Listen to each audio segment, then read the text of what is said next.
Eu tinha só 13 anos quando ele tirou de mim o que eu mais guardava com tanto cuidado, aquilo que toda menina guarda para quando crescer. Nunca vou esquecer do seu olhar naquela noite, do medo que senti quando ele se aproximou da minha cama com aquelas mãos grandes e grossas. Meu nome é Ana Benedita.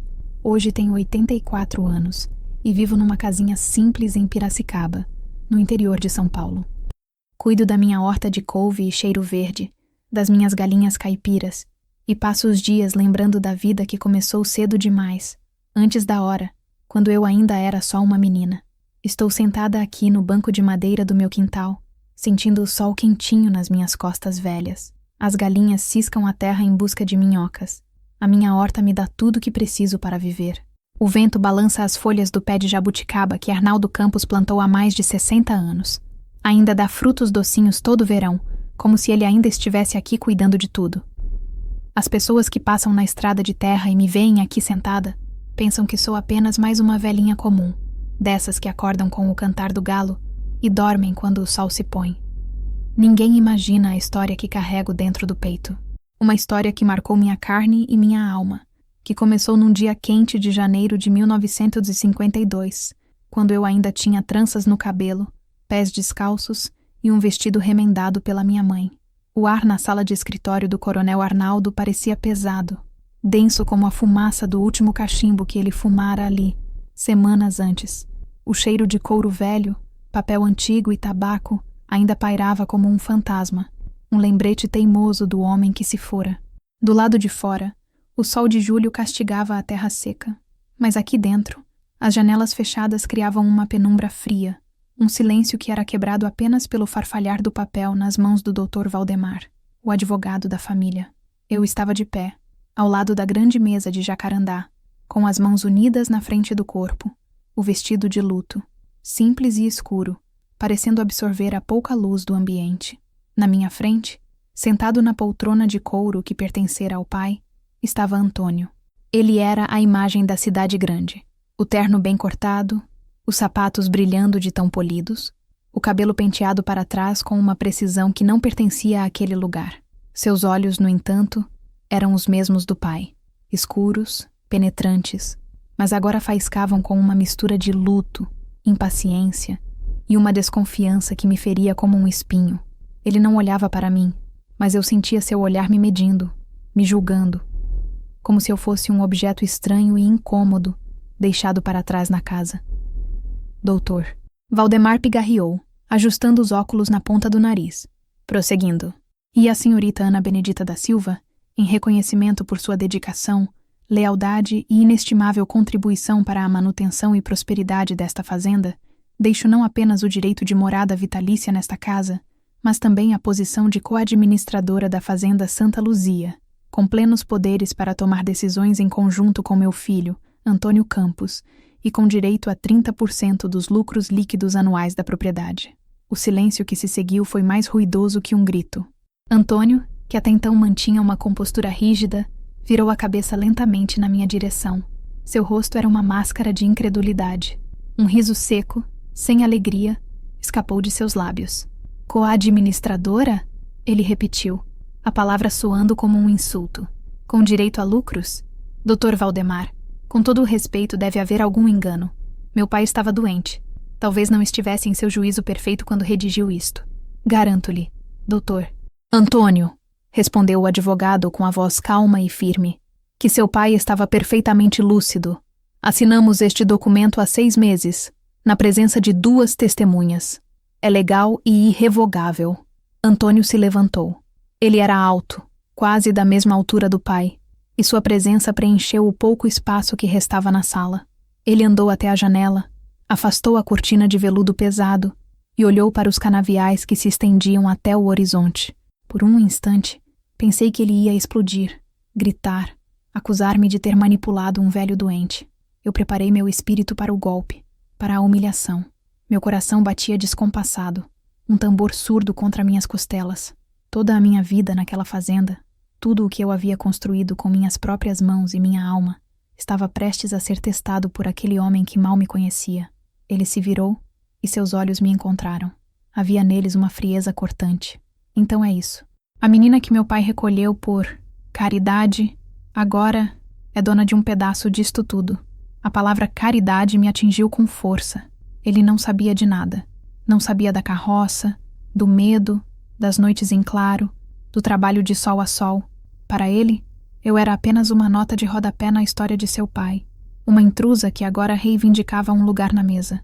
Antes que eu possa lhes contar a minha resposta, antes de revelar como cheguei a este ponto de confronto que definiria o resto da minha vida, peço um instante da sua atenção. Se histórias sobre a força que encontramos nos lugares mais inesperados e os caminhos tortuosos que a vida nos apresenta são algo que ressoa em vocês, convido-os a se inscreverem aqui no nosso canal.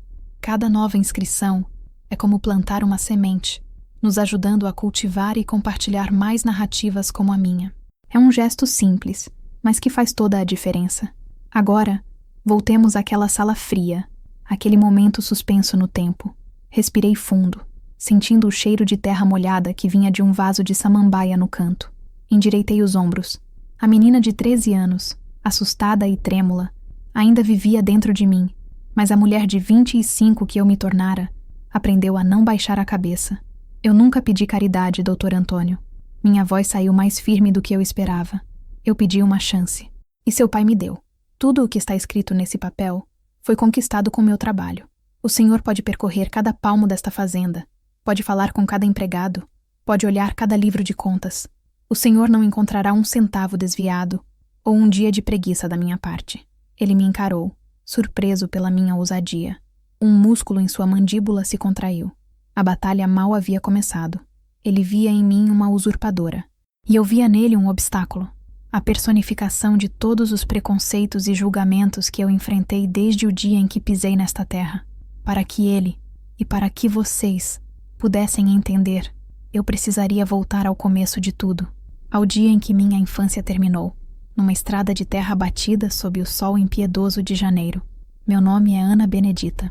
Mas antes de ser a co-administradora da Fazenda Santa Luzia, antes mesmo de saber assinar o meu próprio nome, eu era apenas a filha mais velha de 9, nascida e criada numa casinha de pau a pique no bairro do Limoeiro, um punhado de sítios perdidos entre Piracicaba e Charqueada. Nossa riqueza era medida pela safra do milho, pela quantidade de ovos que as galinhas botavam e pela fé inabalável da minha mãe, que nos ensinava a agradecer a Deus até pelo prato de feijão ralo. Em janeiro de 1952, a seca tinha sido brutal. O milharal do meu pai, que deveria estar alto e viçoso, era um campo de espigas mirradas e folhas amareladas. A farinha estava no fim. O açúcar era um luxo que não víamos há meses, e a fome começava a se tornar uma presença constante em nossa casa. Uma sombra magra que se sentava à mesa conosco. Eu tinha acabado de completar 13 anos. Meu corpo começava a dar os primeiros sinais de que deixaria de ser menina, mas minha mente ainda era a de uma criança que encontrava alegria em correr atrás das galinhas e em fazer bonecas de espiga de milho. Lembro-me daquele dia como se fosse hoje. O sol era uma bola de fogo no céu sem nuvens, e o ar quente zumbia com o canto das cigarras. Meu pai, um homem de poucas palavras e ombros curvados pelo peso do trabalho e das preocupações, chegou do pequeno armazém do vilarejo com uma expressão que eu nunca tinha visto antes. Era uma mistura de derrota e uma estranha, terrível resolução. Ele não trouxe mantimentos. Sentou-se no banco de madeira na varanda e ficou olhando para o nada por um longo tempo. Minha mãe se aproximou, enxugando as mãos no avental, o rosto vincado de preocupação. Eu os observava pela fresta da porta, o coração pequeno e apertado. Eles conversaram em sussurros, palavras que o vento levava para longe. Vi minha mãe levar as mãos ao rosto e chorar em silêncio. Vi meu pai colocar a mão em seu ombro, um gesto desajeitado de quem não sabia consolar. Mais tarde, ele me chamou. Ana, ele disse, a voz rouca, sem conseguir me olhar nos olhos. Você vai se aprontar. Vai colocar sua melhor roupa. Eu não entendi. Para onde a gente vai, pai? Você vai, ele corrigiu. O coronel Arnaldo Campos, da Fazenda Santa Luzia, ele precisa de uma moça para ajudar na casa. Ele é um homem bom, de respeito. Vai cuidar de você. Um frio percorreu minha espinha, apesar do calor sufocante. A Fazenda Santa Luzia era uma lenda para nós. Um lugar imenso, com uma casa grande que, diziam, tinha mais janelas do que dias no mês. O coronel Arnaldo era uma figura poderosa, um homem que todos temiam e respeitavam. O que eu, uma menina magricela que mal sabia ler as letras do catecismo, faria num lugar daqueles? Mas... e a escola? E meus irmãos? Gaguejei. Lá você vai ter comida todo dia, Ana. Vai ter um teto seguro. É o melhor que eu posso fazer por você. Por todos nós. Foi então que eu entendi. Não era um emprego. Era uma troca.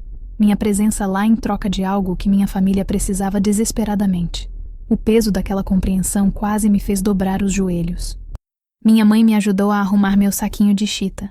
Dentro, um vestido remendado, uma muda de roupa de baixo e a minha única boneca de pano, a Lílica, com seus olhos de botão e cabelo de palha de milho. Ela não dizia nada, mas suas mãos tremiam e seus olhos estavam vermelhos e inchados. Quando terminou, ela me abraçou com uma força que me deixou sem ar. Seja obediente, minha filha, e reze. Nossa Senhora não vai te desamparar. Pouco depois, uma carroça parou em frente à nossa porteira. Era puxada por 2 cavalos fortes, bem tratados, muito diferentes do nosso burro velho e cansado. Quem a guiava era um homem de meia idade, de pele escura e rosto marcado pelo sol, o capataz da fazenda, como vinha a saber depois. Ele não disse uma palavra, apenas me ajudou a subir e ajeitou meu saquinho aos meus pés. Meu pai me deu a bênção, mas não conseguiu me encarar. Dei um último olhar para minha casa, para minha mãe e meus irmãos menores amontoados na porta, rostos confusos e assustados. Aquela imagem ficaria gravada em minha memória para sempre. A viagem foi longa e silenciosa. A carroça balançava na estrada de terra, levantando uma nuvem de poeira vermelha que grudava na minha pele suada. Eu agarrava a Lílica com tanta força que meus dedos doíam.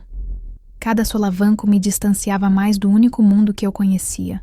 O medo era uma coisa viva dentro de mim, uma criatura gelada que se aninhava no meu estômago. Eu não sabia o que me esperava. As histórias que as mulheres cochichavam na porta da igreja sobre homens ricos e moças pobres enchiam minha cabeça de pavor. Eu era só uma menina. O que aquele coronel, aquele homem tão velho e poderoso, iria querer de mim? A pergunta ecoava na minha cabeça ao ritmo das rodas da carroça. Sem resposta, me levando para um destino que eu não escolhi e que temia com todas as minhas forças. Depois do que pareceu uma eternidade, a carroça passou por um grande arco de tijolos com os dizeres Fazenda Santa Luzia em letras de ferro trabalhado. A estrada melhorou, ladeada por imponentes fileiras de palmeiras imperiais que pareciam guardiãs de um reino desconhecido. E então eu a vi. A casa grande era ainda maior e mais imponente do que as histórias contavam. Pintada de um branco que feria os olhos sob o sol forte, com altas janelas de venezianas verdes e uma varanda que a contornava, sustentada por colunas de madeira e decorada com azulejos portugueses azuis. Um jardim bem cuidado, cheio de flores coloridas que eu nunca tinha visto, se estendia na frente da casa. Era um palácio que me assustava. O capataz parou a carroça perto de uma entrada lateral e me ajudou a descer.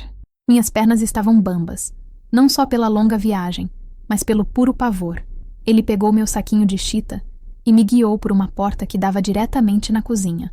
O choque de temperatura e de cheiros foi imediato. O ar era mais fresco e carregado com um aroma de alho refogando, feijão cozinhando e um bolo de fubá assando no forno. Um fogão a lenha enorme, de ferro, com panelas de cobre brilhando penduradas na parede, dominava o ambiente. Tudo era grande, limpo e organizado de uma forma que eu jamais vira. 3 mulheres estavam lá. A primeira, que mexia uma panela no fogão, era gorda e baixa, com um rosto redondo e bochechas coradas pelo calor. Seus olhos pequenos brilharam com uma mistura de pena e curiosidade quando me viram. Esta era a Dona Zefa, a cozinheira. A segunda, que enxugava louças num pano de prato, era magra, alta, com o cabelo preso num coque apertado e uma expressão severa que não convidava a sorrisos.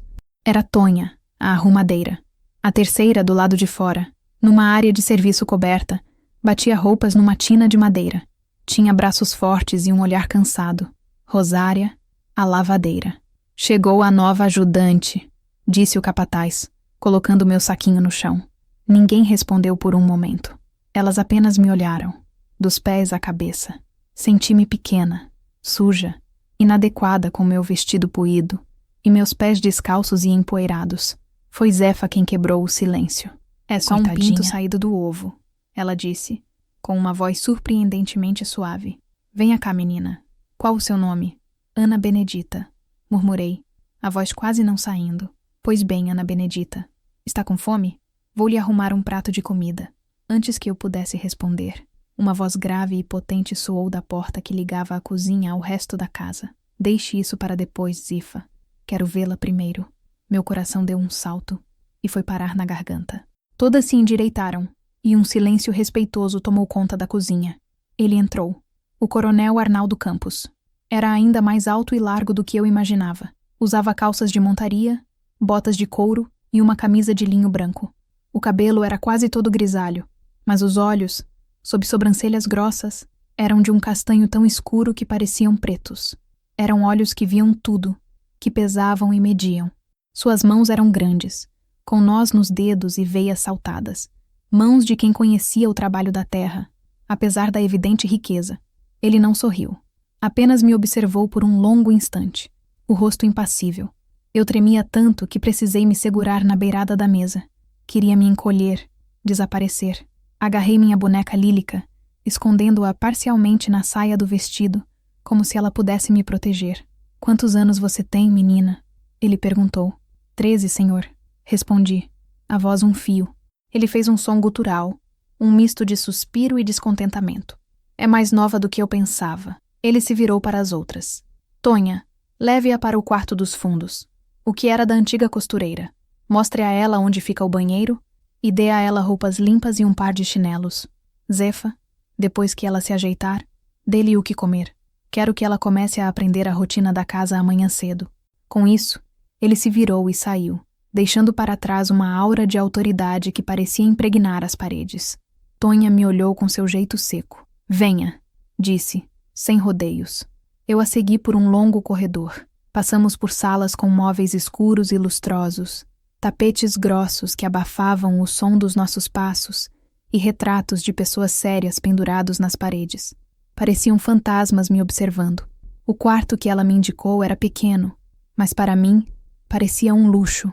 Tinha uma cama de ferro com um colchão de verdade, não de palha, uma pequena cômoda, uma cadeira e uma janela que dava para o pomar nos fundos da casa. Era simples, isolado do resto dos quartos da família, mas era limpo. E, o mais importante, era só meu. O banheiro é no fim do corredor. Tem sabão e toalha. As roupas estão em cima da cama. Esteja na cozinha em meia hora. Ela instruiu e me deixou sozinha. Fechei a porta e me encostei nela, finalmente soltando o ar que eu nem sabia que estava prendendo. Olhei para a cama. Sobre a colcha de retalhos, havia um vestido simples de algodão, roupas de baixo e um par de sandálias de couro. Sentei-me na beirada do colchão e apertei a Lílica contra o peito. As lágrimas que eu segurei durante toda a viagem finalmente vieram, silenciosas e quentes. Eu estava num lugar estranho, cercada por pessoas estranhas, sob o teto de um homem que me olhava como se eu fosse um bezerro que ele acabara de comprar na feira. Eu estava sozinha, terrivelmente sozinha.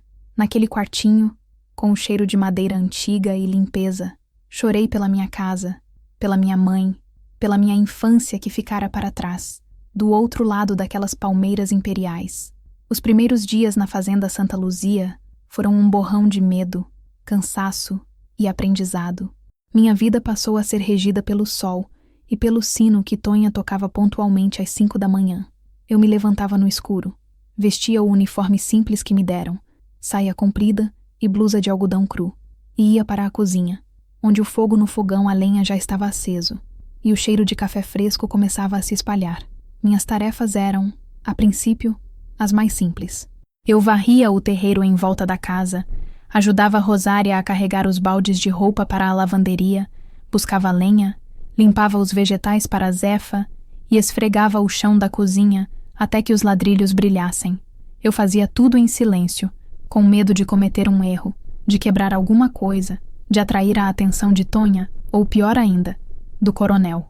As 3 mulheres que comandavam a casa eram um universo à parte. Zefa, a cozinheira, era o coração daquele lugar. Apesar de sua aparência imensa e de sua voz de trovão quando dava ordens, ela tinha um coração mole.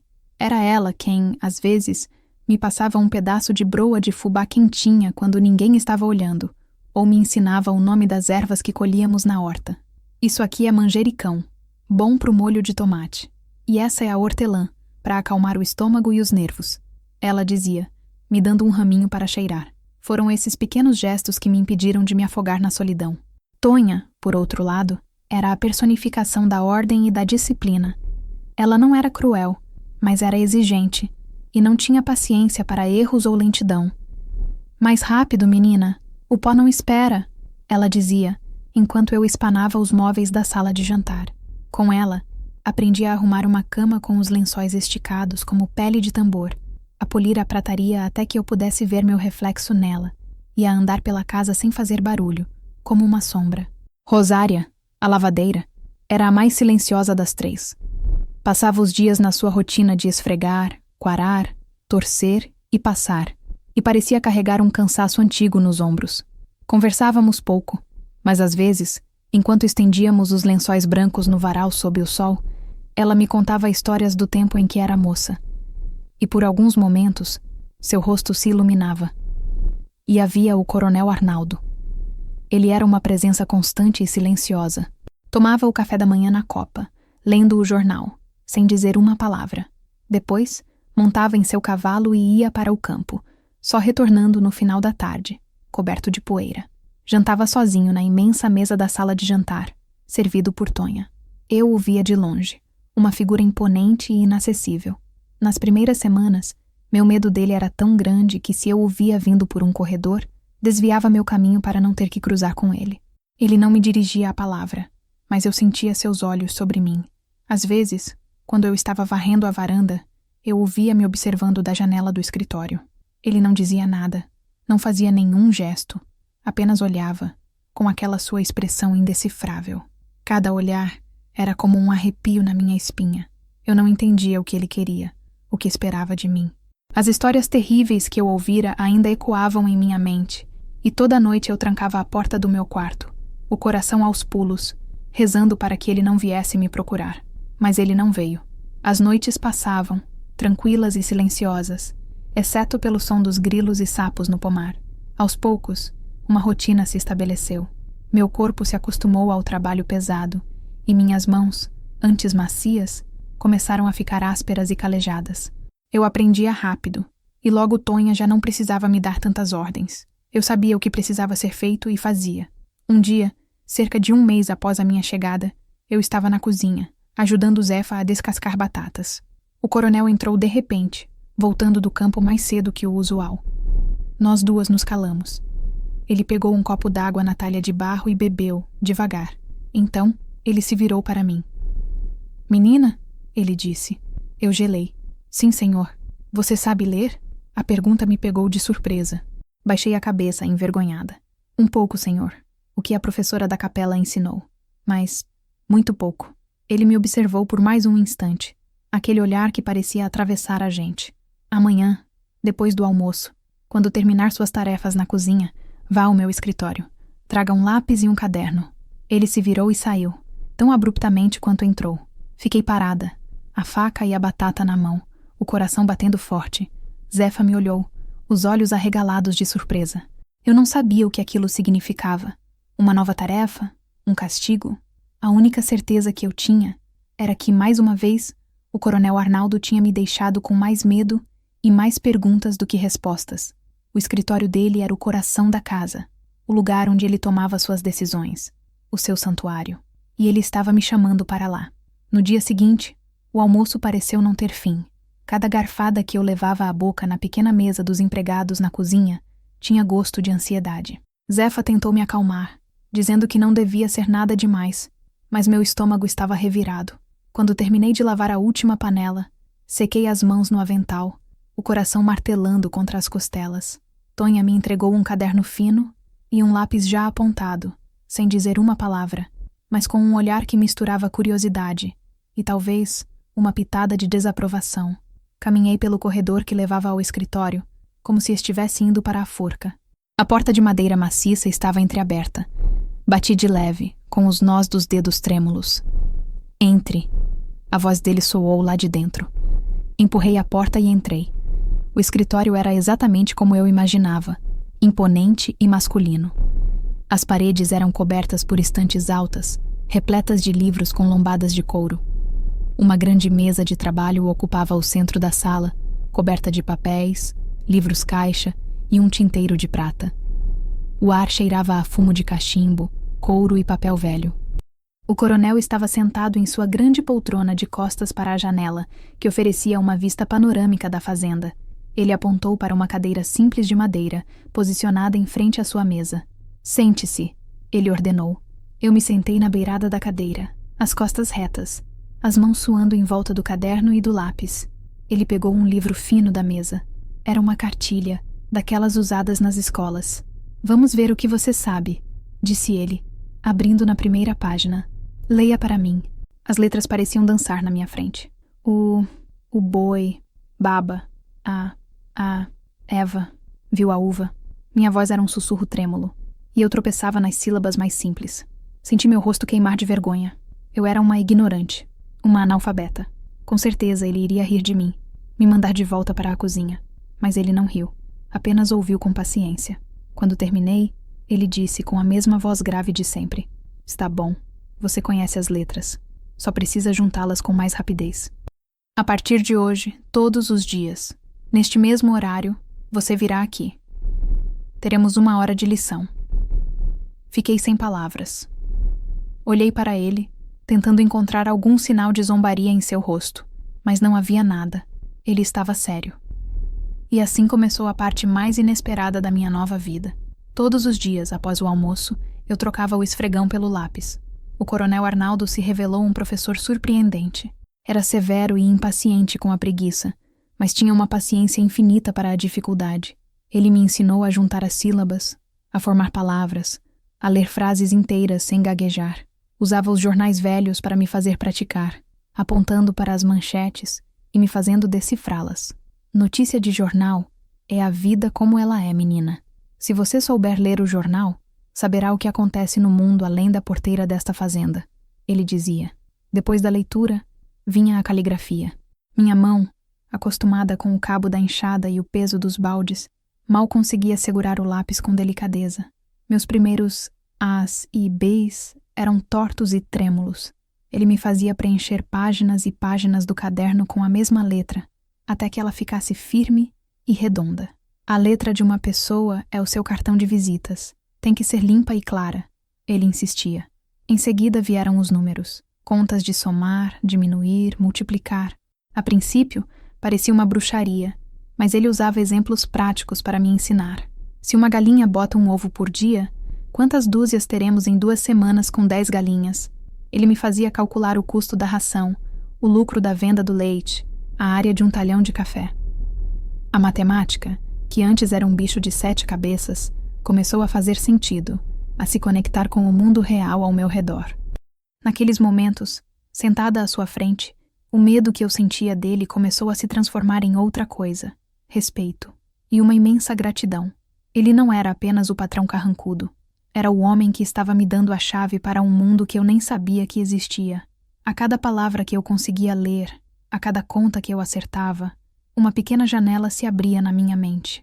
As outras mulheres na casa reagiram de formas diferentes. Zefa me olhava com um orgulho quase maternal. Rosária parecia não se importar, mas Tonha me olhava com uma desconfiança velada. Eu sentia que, para ela, aquilo era um capricho do patrão, algo que me colocava num lugar que não era o meu. Certa tarde, depois de alguns meses de lições, o coronel me entregou um livro. Era um romance antigo, de capa dura e páginas amareladas. Dom Casmurro, de Machado de Assis. "Tente ler este", ele disse, sem pressa. "Quando terminar, me diga o que achou." Naquela noite, no meu quartinho, à luz de um lampião a querosene, eu abri o livro. As primeiras páginas foram difíceis. As palavras eram complicadas, diferentes das do jornal. Mas aos poucos, a história me pegou. Eu me perdi nas ruas do Rio de Janeiro, nos ciúmes de Bentinho, no mistério dos olhos de ressaca de Capitu. Pela primeira vez na vida, eu não estava em Santa Luzia. Eu estava viajando, vivendo outra vida, através daquelas páginas. Coronel Arnaldo não estava apenas me alfabetizando. Ele estava me dando a liberdade de pensar, de imaginar, de sonhar com um mundo muito maior do que a cozinha, a lavanderia e o terreiro da fazenda. E por isso, mesmo que o medo ainda existisse, ele agora dividia espaço com um sentimento novo e poderoso: a esperança. O tempo na fazenda corria num ritmo próprio, marcado pelas estações da colheita. Vi o café florescer, enchendo o ar com um perfume doce, e depois vi os grãos amadurecerem, vermelhos como cerejas. Vi o corte da cana, o trabalho pesado dos homens sob o sol e o cheiro de melaço que vinha do engenho. Os anos foram passando, e a menina de 13 anos, magra e assustada, foi dando lugar a uma moça.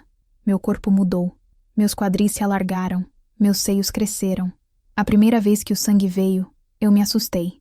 Corri para Zefa, chorando, achando que estava doente, morrendo. Ela me acolheu com seu jeito maternal e me explicou, com palavras simples, o que estava acontecendo. Agora você é mulher, Ana. É a natureza seguindo seu curso. Essa transformação me trouxe de volta um medo antigo que andava adormecido. Eu já tinha 15 anos. Era uma mulher. E eu vivia sob o teto do homem a quem meu pai me entregara. As palavras dele, na época, ecoavam na minha cabeça. Ele vai cuidar de você. Mas o que isso significava, agora que eu não era mais uma criança? O medo de que ele viesse ao meu quarto à noite, de que ele exigisse de mim o que os homens exigiam de suas esposas, voltou com força total. Eu via como os outros homens da fazenda olhavam para mim. Os peões, os capatazes. Seus olhares eram diferentes agora, carregados de uma curiosidade que me deixava desconfortável. Eu me tornei mais reclusa, mais cuidadosa, evitava ficar sozinha com qualquer um deles. Mas o meu maior temor era o coronel. Ele continuava a me tratar com a mesma distância formal durante as lições, mas eu percebia que seu olhar sobre mim também havia mudado. Havia algo a mais ali, algo que eu não conseguia decifrar, e isso me apavorava. Certa noite, depois do jantar, ele me chamou. Não para o escritório, mas para a varanda da frente.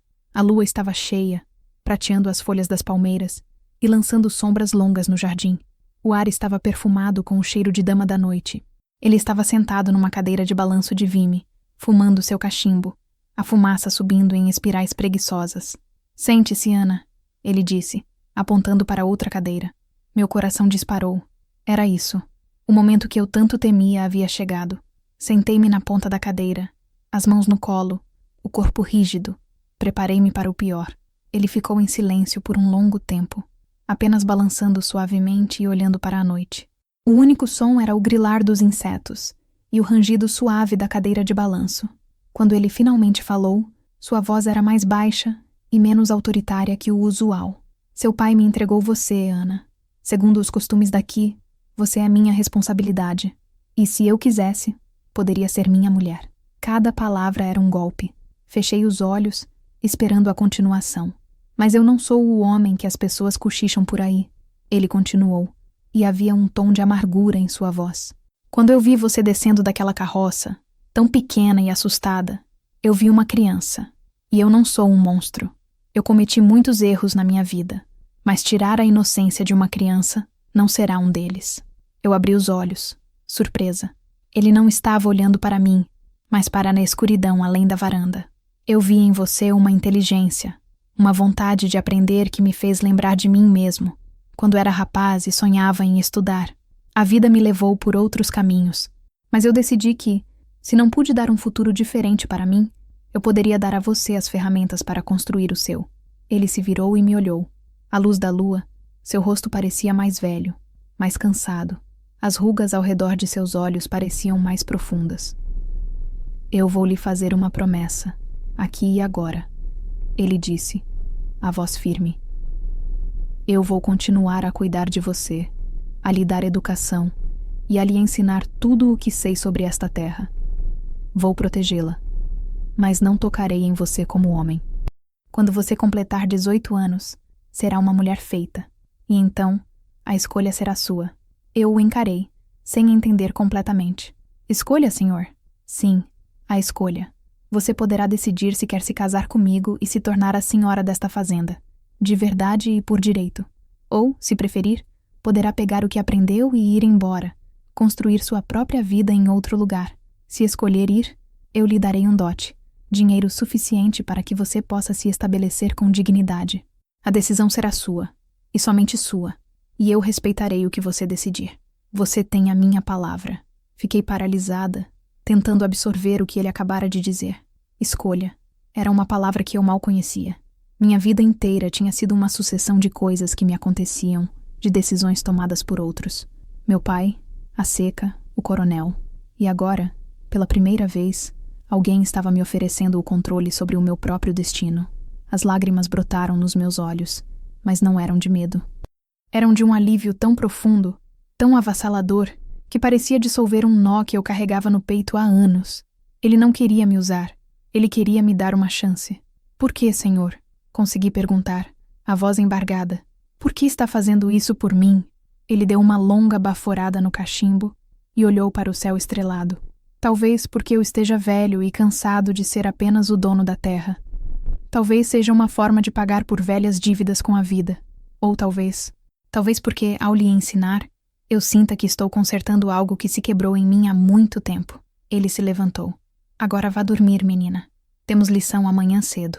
Eu me levantei também e, num impulso, disse: Obrigada, coronel. Obrigada.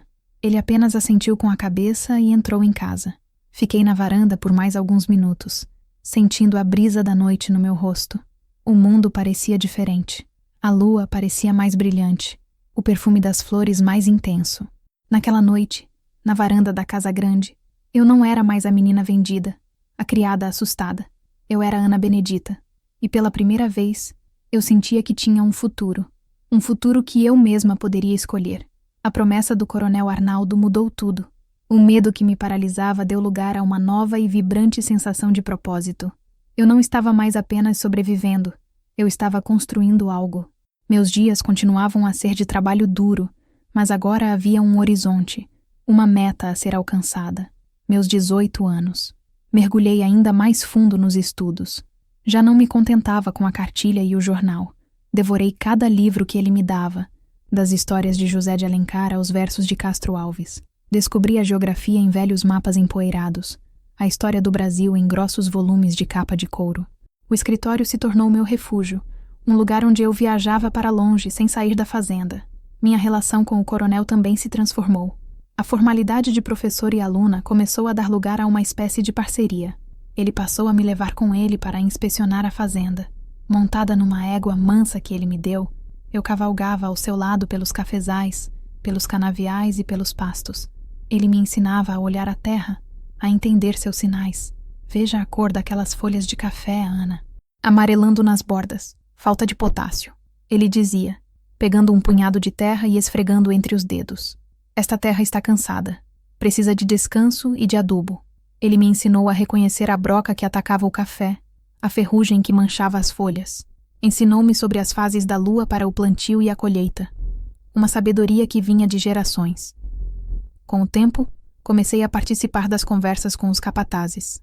No início, eles me olhavam com estranheza, aquela moça nova dando palpite em assunto de homem. Mas o coronel validava minhas opiniões. O que você acha, Ana? Devemos começar a colheita por aquele talhão mais alto ou esperar mais uma semana? E eu, que aprendera a observar e a ouvir, dava minha opinião, baseada no que via e no que ele me ensinara. Aos poucos, os homens da fazenda começaram a me respeitar, não por medo do patrão, mas porque viam que eu entendia do riscado. Na casa grande, meu papel também se expandiu.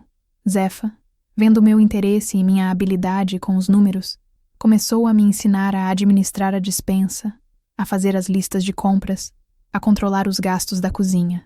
Você tem cabeça para isso, menina, ela dizia, com um sorriso orgulhoso. Tonha continuava a ser a mais resistente. Ela me via como uma ameaça à sua posição, à ordem que ela tanto prezava. Seus comentários eram ácidos, disfarçados de conselhos. A senhora da casa não põe a mão na massa, Ana. Precisa aprender a dar ordens, não a executar.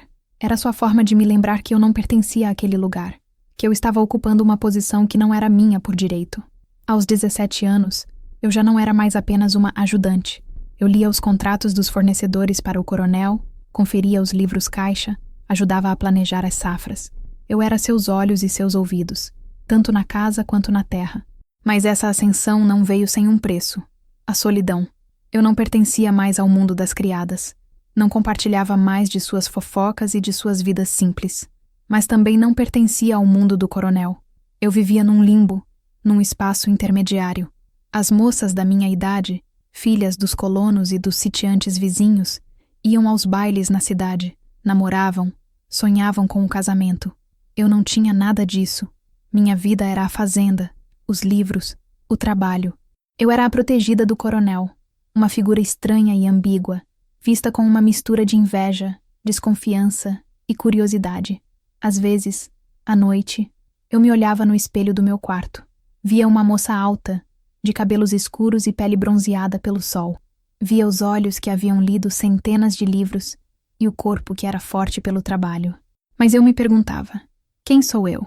Eu sou a Ana Benedita que um dia foi vendida por um saco de mantimentos?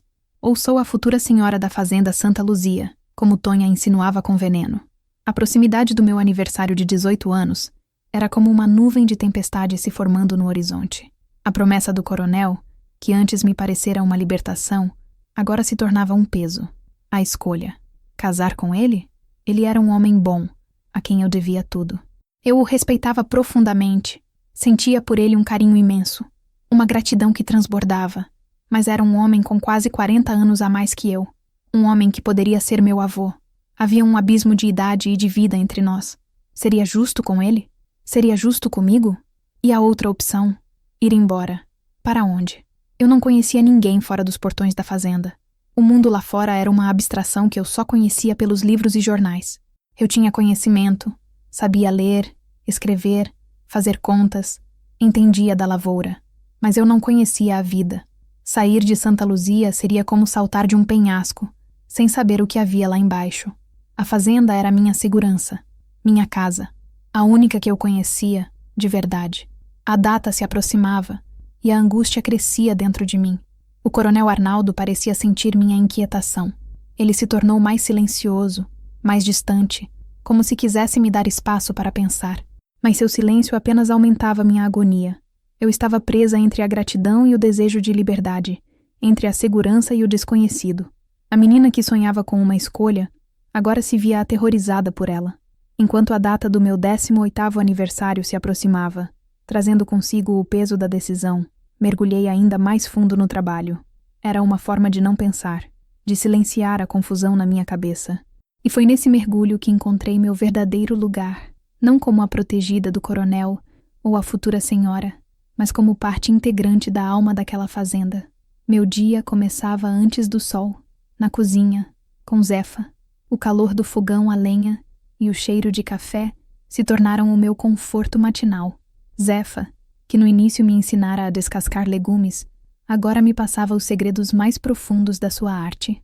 Aprendi o ponto exato do doce de leite no tacho de cobre, aquele que fica escuro e cremoso, sem açucarar. Aprendi a fazer a massa de pão crescer macia e a assá-la até a casca ficar dourada e crocante. Aprendi os temperos que transformavam uma simples carne de panela num prato de festa e o segredo da polenta cremosa que confortava a alma nos dias frios. A cozinha se tornou meu laboratório e meu santuário. Eu anotava as receitas de Zefa em um caderno, com a minha caligrafia agora firme e redonda. Mas eu não apenas copiava, eu experimentava. Lia sobre novas técnicas em revistas que o coronel trazia da cidade e tentava adaptá-las. Criei um bolo de milho com goiabada, que se tornou a sobremesa preferida do coronel, e um pão de batata, que desmanchava na boca e que fazia os trabalhadores sorrirem de satisfação na hora do café da tarde. Zefa me observava com um misto de orgulho e melancolia. Você tem o dom, Ana, a mão boa. Esta cozinha vai ficar pequena para você, ela dizia. Mas eu sabia que nunca seria maior que ela. Zefa não cozinhava com receitas, cozinhava com a alma, com a memória de sua mãe e de sua avó. E foi isso que ela me ensinou, que a comida é mais do que alimento, é afeto, é história. Meu domínio, no entanto, não se limitava à cozinha. A horta, que antes era um pequeno canteiro de couve e cebolinha, se tornou meu projeto pessoal. Com a permissão do coronel, expandi a área, li livros sobre cultivo orgânico, uma novidade na época. Construí canteiros elevados, fiz compostagem com os restos da cozinha e do terreiro. Logo, tínhamos alfaces, tomates, abobrinhas, pimentões e uma variedade de ervas que perfumavam o ar. A fazenda, que antes comprava quase todos os seus legumes na cidade, passou a ser autossuficiente. Isso não apenas economizava dinheiro, mas trazia um frescor e um sabor incomparáveis para a mesa. Meu envolvimento com a terra me aproximou dos trabalhadores de uma forma que o coronel, como patrão, nunca conseguiu. Eu não apenas dava ordens, eu ouvia. Sentava com as mulheres na colheita do café, aprendendo a separar os grãos bons dos ruins. Conversava com os homens no terreiro, entendendo suas preocupações com o tempo, com as pragas, com suas famílias. Eu conhecia cada um pelo nome. Sabia quem tinha filho doente, quem estava construindo um cômodo a mais em casa. Essa conexão me dava uma visão que os livros-caixa não podiam oferecer. Eu sabia quando o descontentamento estava crescendo, quando a moral estava baixa. Certa vez, sugeri ao coronel que construíssemos uma pequena cobertura no meio do cafezal, para que os trabalhadores pudessem se abrigar do sol forte na hora do almoço. Ele, a princípio, achou um luxo desnecessário. Eles sempre almoçaram debaixo da árvore, argumentou. Coronel, eu disse com a calma que aprendera a ter. Um trabalhador que se sente cuidado produz mais do que dois que se sentem explorados. Ele pensou por um tempo e, para a surpresa de todos, mandou construir o rancho. A gratidão no olhar dos trabalhadores quando viram a cobertura pronta valeu mais do que qualquer lucro. Eu me tornei a ponte entre a casa grande e a senzala, entre o patrão e os empregados. Eu era a pessoa a quem vinham pedir um remédio, um conselho, um adiantamento. E eu intercedia junto ao coronel, argumentando, explicando, traduzindo as necessidades de um mundo para o outro. Tonha me olhava com desdém. Está se misturando com a gentalha. Ela resmungou uma vez. Estou cuidando da nossa gente, Tonha. Respondi. Porque a riqueza desta fazenda não está só na terra, está nas pessoas que trabalham nela. No dia em que completei 18 anos, acordei sentindo um peso no peito. O dia da escolha havia chegado. Passei a manhã trabalhando como de costume, a cabeça a mil. Após o almoço, o coronel me chamou ao escritório. Ele estava de pé, perto da janela, olhando para a fazenda. Então, Ana, ele disse sem se virar. O dia chegou. Eu respirei fundo. Olhei para o rosto daquele homem que me tirou da miséria, que me deu educação, que me ensinou a ser quem eu era. Olhei para as estantes de livros, para a mesa onde aprendi a ler o mundo. Pensei na cozinha de Zefa, no cheiro da minha horta, no sorriso dos trabalhadores, e de repente, a resposta, que me pareceu tão complicada por tanto tempo, se tornou simples e clara. Eu não estava escolhendo entre casar e ir embora. Eu estava escolhendo entre a gratidão e o amor, e o que eu sentia por ele era a mais profunda das gratidões. Mas amor, o amor de mulher para um homem, isso eu não sentia, e eu não podia enganá-lo, nem a mim mesma. Mas ir embora significaria arrancar minhas raízes, porque sem que eu percebesse, eu as havia fincado fundo naquela terra vermelha. A fazenda Santa Luzia não era mais a casa dele, era a minha casa. Coronel, comecei, a voz firme, apesar do tremor interno. O senhor me deu a coisa mais preciosa que alguém já me ofereceu, uma escolha, e serei eternamente grata por isso. Ele se virou para me encarar, o rosto impassível, esperando. Eu não posso me casar com o senhor, disse eu de uma vez. Eu o respeito mais do que a qualquer homem no mundo. Eu devo ao senhor tudo o que sou. Mas eu não o amo como uma esposa deve amar seu marido. E não seria justo oferecer menos do que o senhor merece.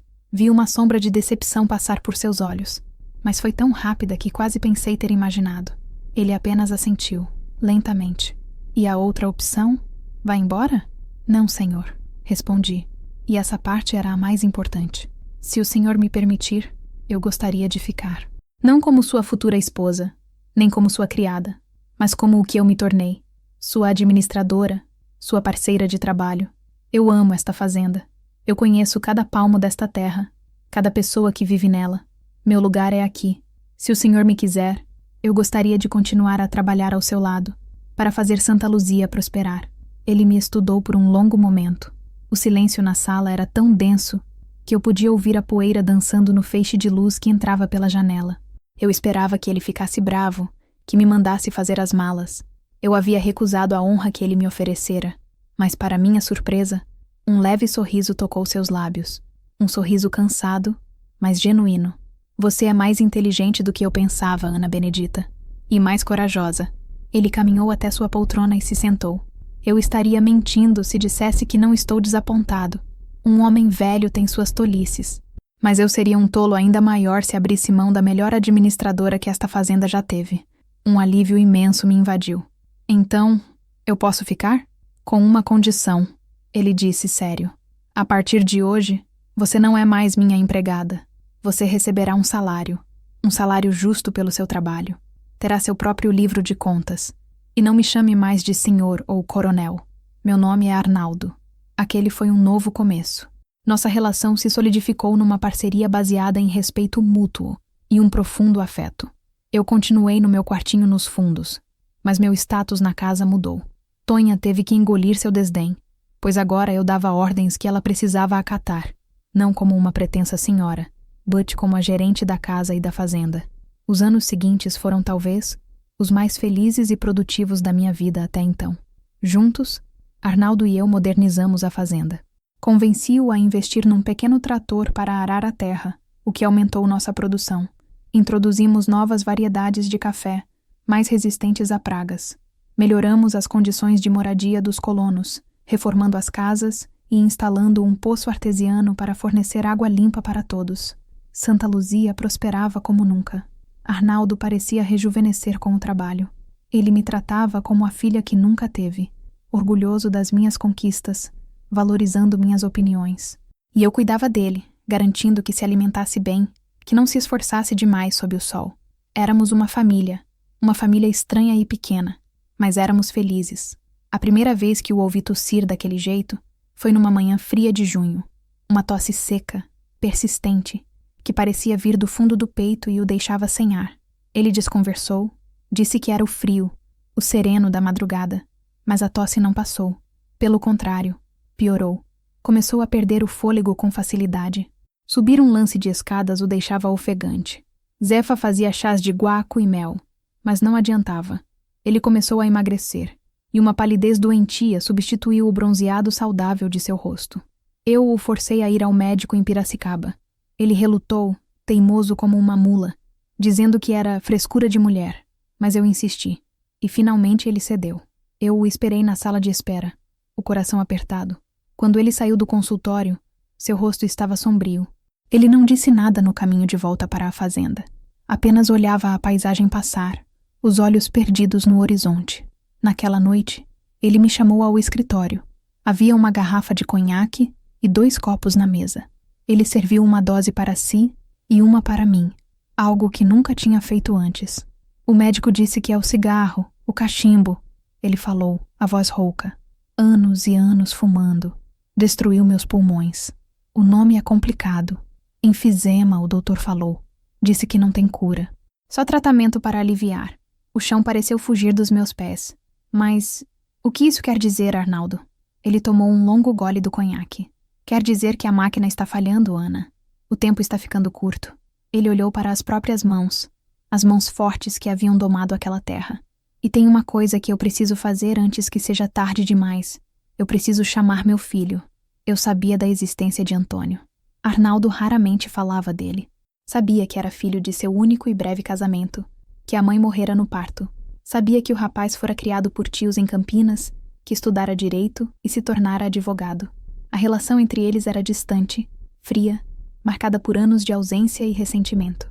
Antônio raramente vinha à fazenda, e quando vinha, as visitas eram curtas e formais. Ele precisa conhecer isso aqui, Arnaldo continuou, fazendo um gesto que englobava toda a fazenda. Ele precisa aprender a cuidar do que vai ser dele. E ele precisa... Ele hesitou. Ele precisa conhecer você. Precisa entender o seu lugar aqui. Um calafrio percorreu minha espinha. A chegada de Antônio significaria a chegada do herdeiro legítimo, o homem da cidade, o doutor, o filho do dono. E eu era apenas a ex-criada, a agregada. Senti que a terra firme que eu havia construído sob meus pés estava prestes a sofrer um terremoto. A sombra que se formava nos pulmões de Arnaldo estava se estendendo, e em breve cobriria toda a minha vida.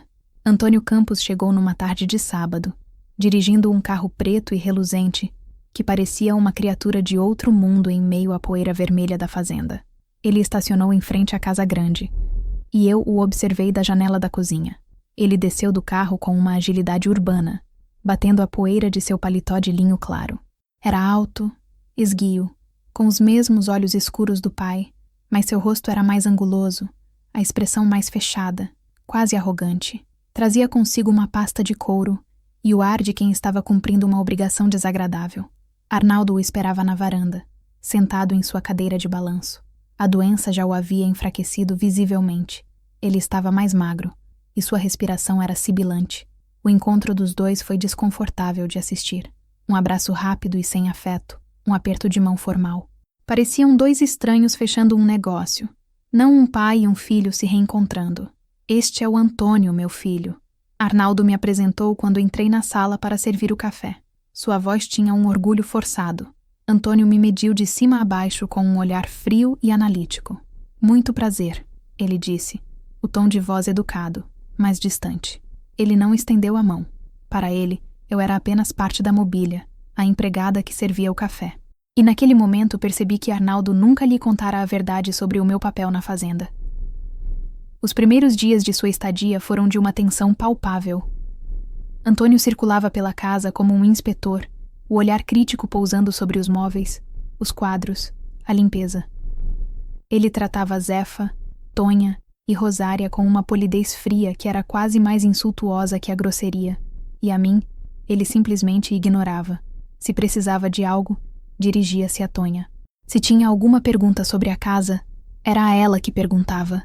Ele me riscava da equação, me tornando invisível.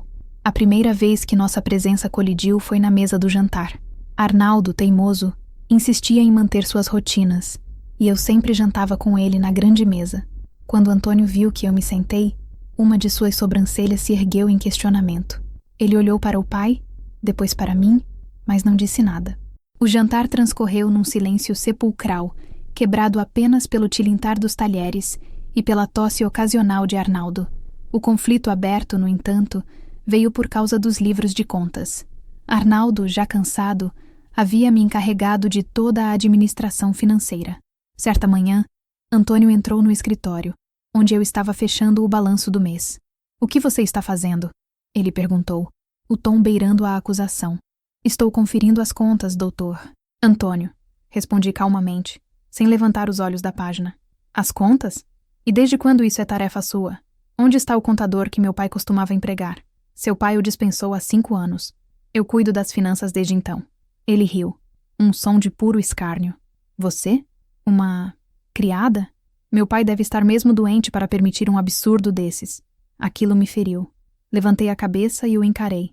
"Com todo respeito, o senhor não sabe nada sobre mim ou sobre o meu trabalho. Estes livros estão abertos.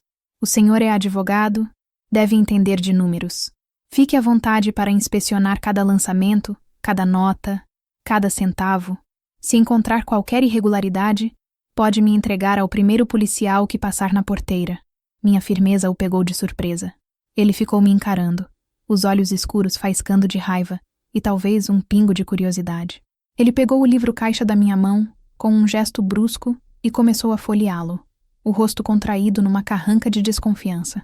Ele passou o resto do dia trancado no escritório, analisando pilhas de papéis. À noite, no jantar, ele estava mais silencioso que o normal. Arnaldo, sentindo a tensão, tentou puxar conversa.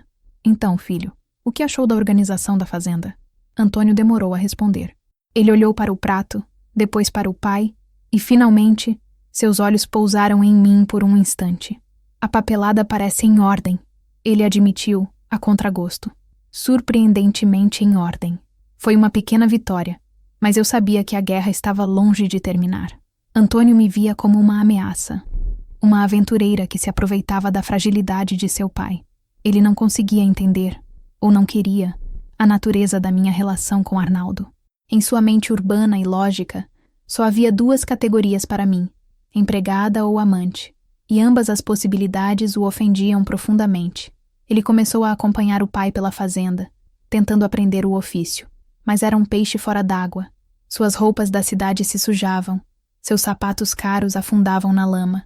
Ele não entendia a linguagem da terra, não sabia a hora de plantar ou de colher. Fazia perguntas que mostravam sua total ignorância, e os trabalhadores trocavam olhares zombeteiros pelas suas costas.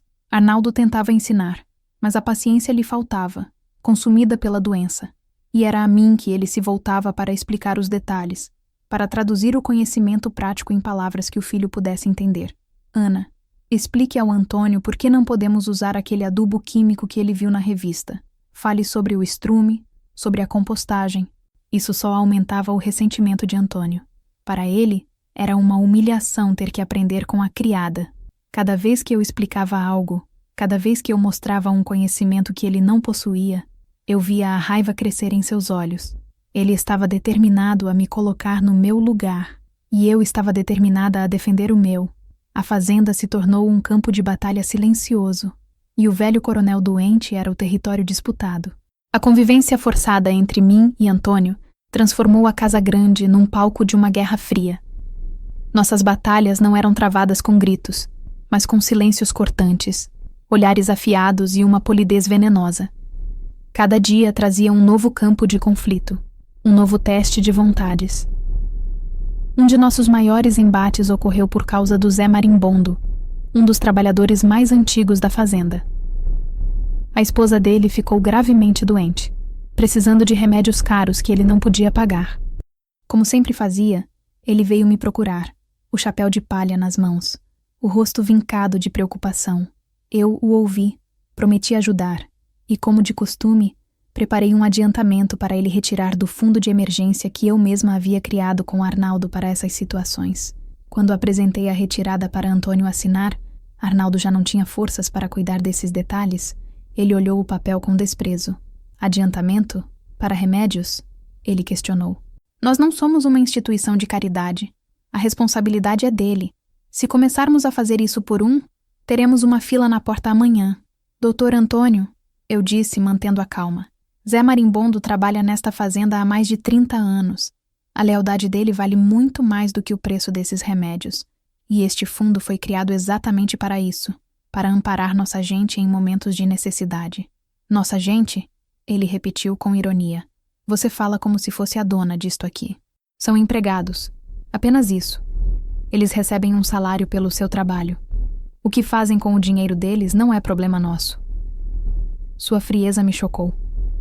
Era o pensamento da cidade, o pensamento de um advogado que via tudo em termos de contratos e obrigações legais, sem espaço para a humanidade, para os laços que se criam numa vida inteira de convivência. Talvez as coisas funcionem assim no seu mundo em Campinas. Retruquei, a voz mais dura do que eu pretendia. Mas aqui na Terra, as coisas são diferentes. Nós cuidamos uns dos outros. É por isso que esta fazenda funciona. Não é só por causa do salário. É por causa do respeito. O senhor não pode esperar lealdade de homens a quem vira as costas na hora da necessidade. Isso é sentimentalismo barato, ele disse, jogando a caneta sobre a mesa. É uma má administração. Uma empresa não pode ser gerida com base em emoções. Isto não é apenas uma empresa. É um lar para mais de 50 famílias. E se o senhor pretende um dia dirigir este lugar, precisa entender isso. Saí da sala sem esperar sua resposta. Peguei o dinheiro das minhas próprias economias e entreguei ao Zé Marimbondo. Naquele dia, a linha de batalha entre nós ficou mais clara do que nunca. Ele via a fazenda como um conjunto de ativos, uma fonte de lucro. Eu a via como um organismo vivo, uma comunidade. Outro confronto se deu na cozinha. Antônio, acostumado com a comida da cidade, começou a reclamar do cardápio. Achava a comida de Zefa muito pesada, muito gordurosa. Um dia, ele entrou na cozinha com uma revista na mão e a entregou a Zefa. Gostaria que a senhora tentasse fazer esta receita para o jantar, ele disse, apontando para um prato francês com um nome complicado. Algo mais leve, mais refinado. Zefa olhou para a foto do prato minúsculo e elaborado, depois para Antônio, completamente perdida. Ela mal sabia ler, muito menos decifrar uma receita daquelas, com ingredientes que nunca tinha visto na vida. Seus olhos se encheram de lágrimas de humilhação. Eu intervi. Peguei a revista da mão dela.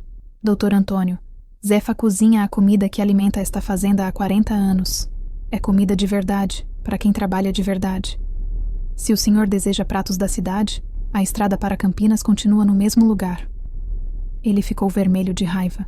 Quem você pensa que é para falar assim comigo? Eu sou a pessoa que não vai deixar o senhor humilhar uma mulher que dedicou a vida inteira a esta família. Respondi, encarando-o. Ele deu as costas e saiu batendo a porta. Naquela noite, Ele não jantou conosco. Comeu pão com queijo, sozinho no escritório. Arnaldo, mesmo de seu leito de doente, percebia a guerra silenciosa. Ele me chamou uma tarde, a respiração curta. Ana, seja paciente com ele. Ele é um bom rapaz, só é... turrão. Ele não entende este nosso mundo. Ele tem medo. Medo de quê, Arnaldo? Perguntei, ajeitando seu travesseiro. Medo de falhar. Medo de não ser bom o bastante para me suceder. E, principalmente, ele fez uma pausa para tomar fôlego. Medo de você, porque ele vê em você tudo o que ele não é. Ele vê que você pertence a este lugar, e ele não. Você é a terra, Ana, e ele é só um visitante. As palavras de Arnaldo me deram uma nova perspectiva. Eu via Antônio como um agressor, um inimigo. Mas talvez ele fosse apenas um homem perdido, tentando se afirmar no único jeito que conhecia, através da autoridade e do confronto. Isso não o tornava menos irritante, mas o tornava, talvez, um pouco mais humano. Mas a compaixão era um luxo que eu não podia me permitir. A saúde de Arnaldo piorava a cada dia, e eu sabia que, em breve, eu teria que enfrentar Antônio sozinha, sem a proteção e a presença do velho coronel. A trégua, se é que existiria, ainda estava muito longe. Apesar de nossos confrontos constantes, algo começou a mudar, de forma quase imperceptível. Era como o início da estação das chuvas, quando o ar muda, o cheiro da terra se altera, muito antes da primeira gota cair. Antônio, por mais que tentasse manter sua armadura de arrogância, não era cego. E a fazenda, com sua lógica própria e inabalável, começou a lhe mostrar coisas que suas convicções não podiam negar. A primeira rachadura em sua muralha aconteceu durante a seca de agosto. Um incêndio começou num canavial vizinho e, com o vento forte, as chamas ameaçavam pular a cerca e atingir nosso pasto mais valioso, onde estava o gado de elite. Foi um pânico. O capataz veio correndo chamar Arnaldo, mas ele mal conseguia se levantar da cama. Antônio, ouvindo a comoção, saiu para a varanda, parecendo um general sem exército, sem saber o que fazer. "Chamem os bombeiros", ele gritou, mas todos sabiam que os bombeiros de Piracicaba levariam mais de 1 hora para chegar, e até lá seria tarde demais. Eu não esperei por ordens. Corri para o sino da fazenda e comecei a tocá-lo no código de emergência que todos conheciam. Em minutos, homens saíram de suas casas, dos campos, de todos os cantos, trazendo enxadas, facões e abafadores. Eu não precisei dizer uma palavra. Eles sabiam o que fazer. Organizaram-se rapidamente, sob o comando do capataz, e foram para a divisa, começando a fazer um aceiro, uma faixa de terra limpa para barrar o fogo. Eu organizei as mulheres. Embalamos pães, queijos, garrafas de água e café. Mandei buscar os kits de primeiros socorros.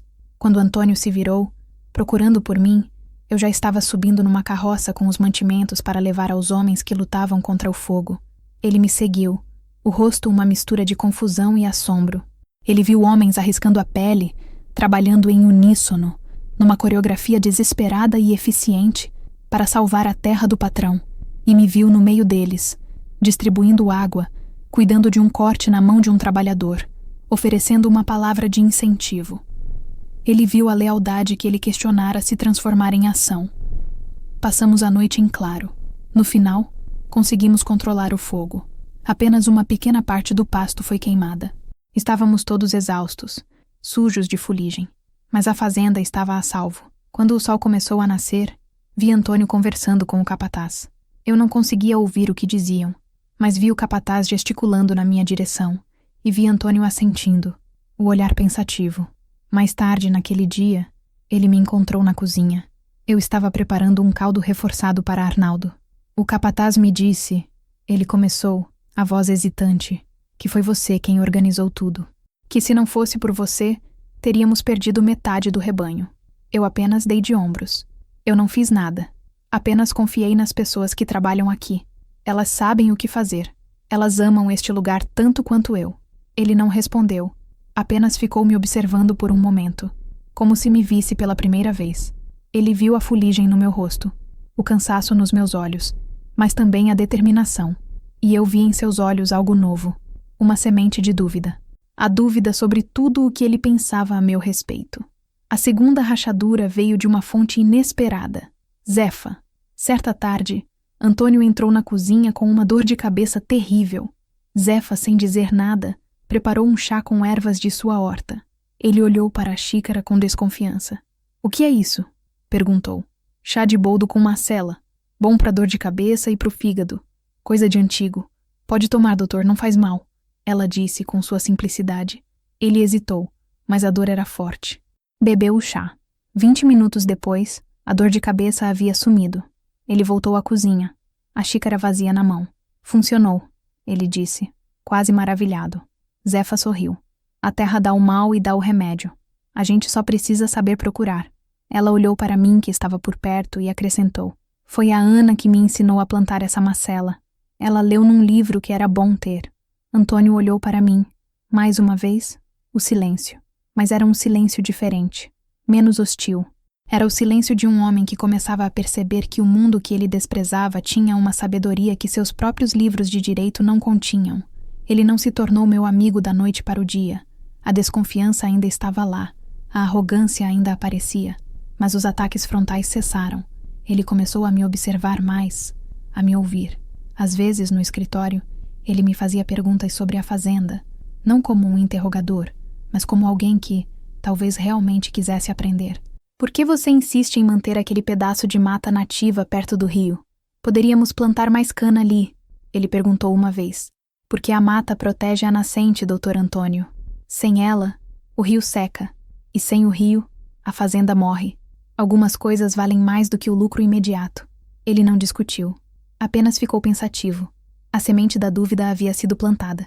E eu senti, pela primeira vez, que talvez ela pudesse germinar e, quem sabe, um dia, dar o fruto do entendimento. À medida que a força de Arnaldo se esvaía, o quarto dele se tornou o centro da casa grande. O mundo exterior, com seus ciclos de plantio e colheita, foi se distanciando, substituído pelo universo confinado da doença, o ritmo da respiração difícil, o cheiro de remédios, os longos silêncios. E nesse espaço, eu me tornei mais do que uma administradora ou cuidadora.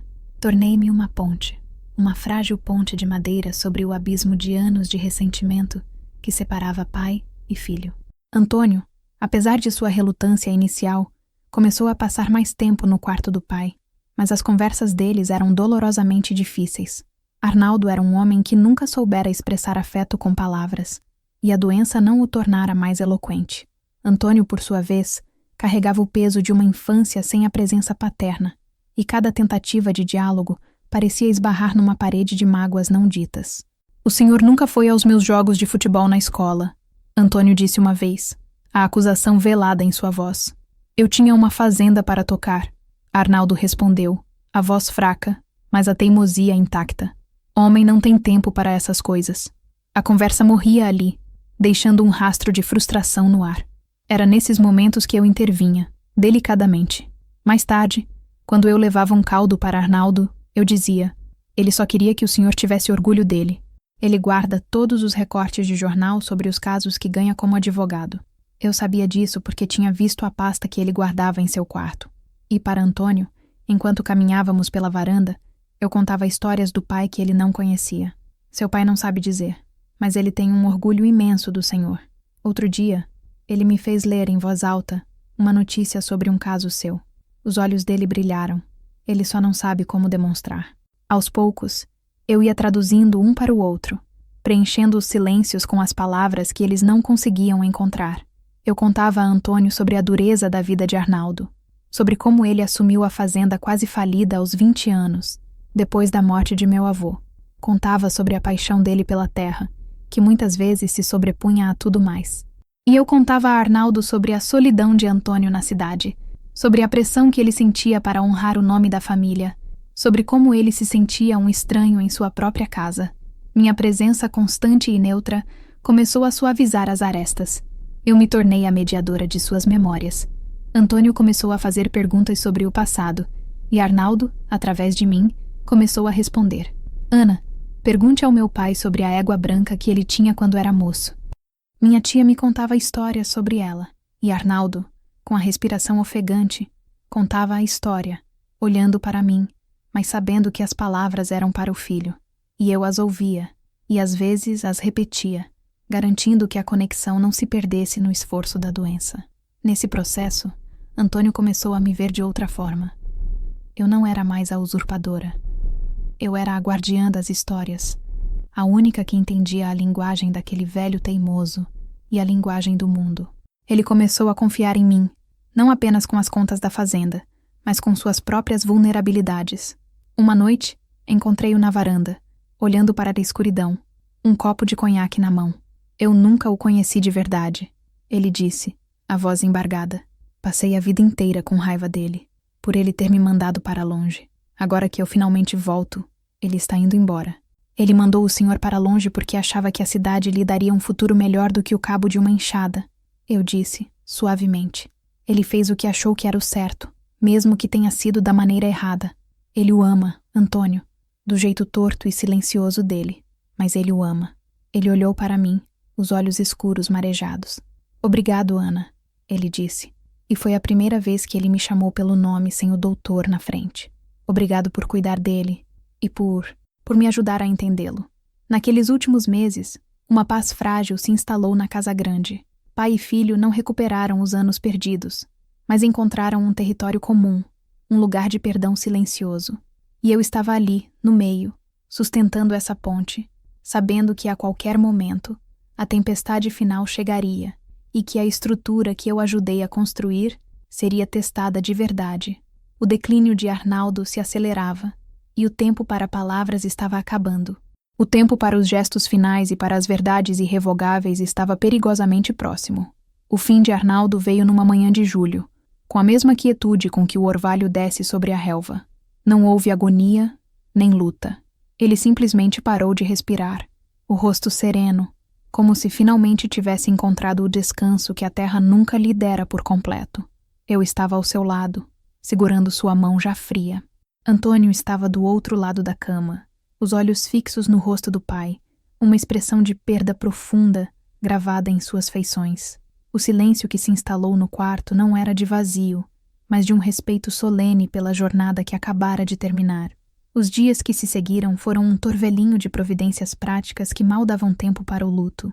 O velório na sala principal da casa grande, o fluxo constante de vizinhos, fazendeiros, trabalhadores e suas famílias, todos vindo prestar sua última homenagem ao velho coronel.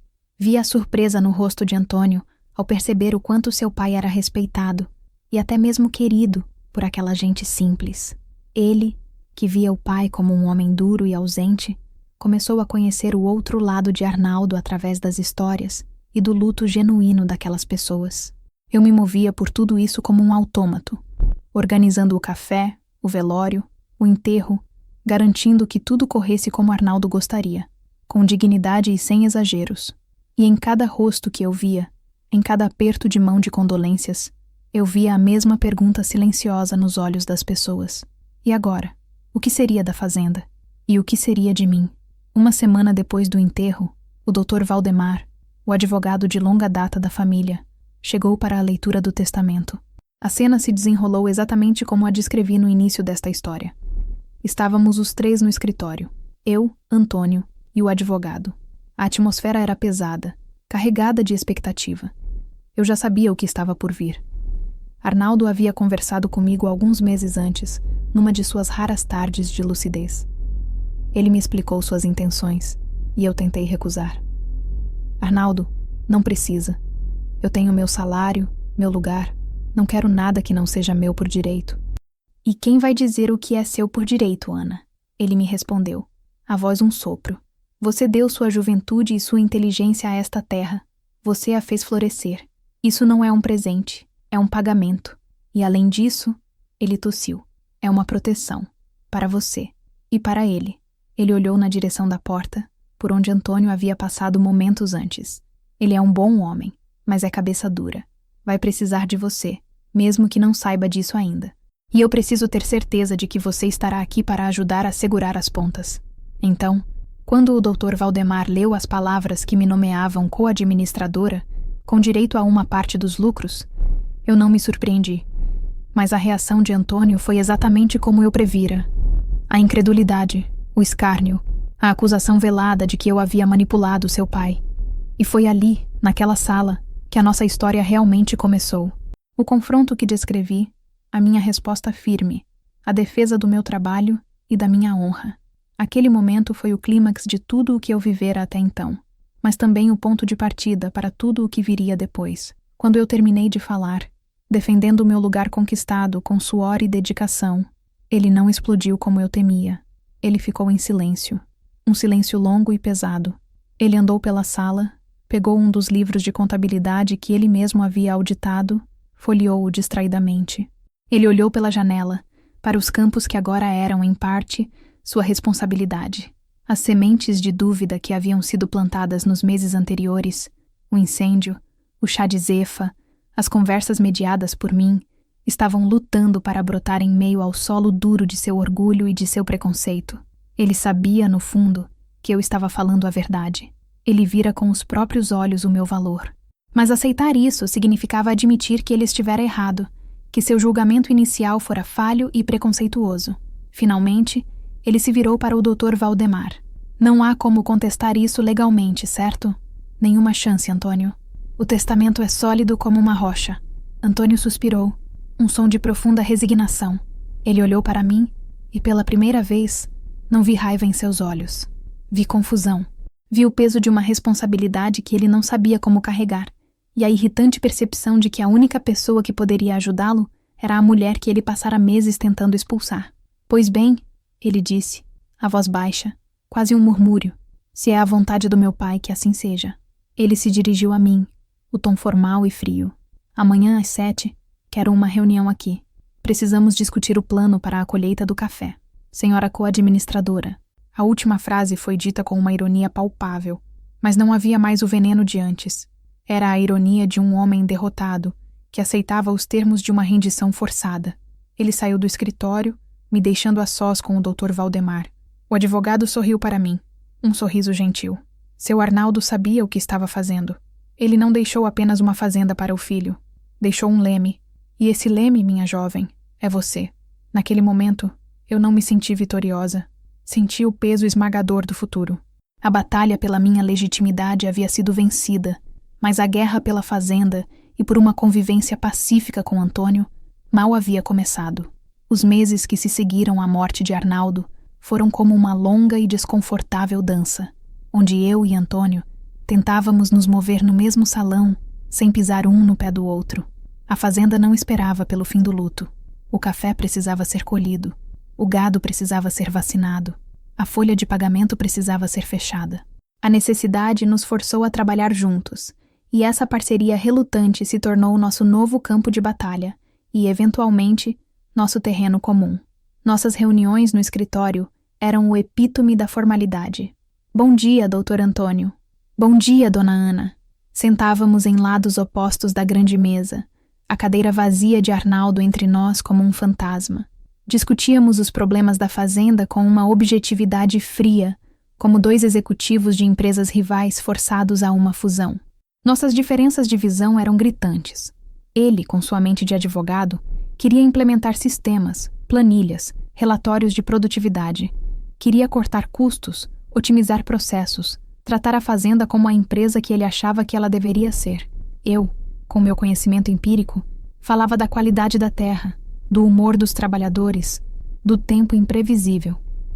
Precisamos reduzir o número de trabalhadores na colheita do café, ele argumentou um dia, mostrando-me uma planilha.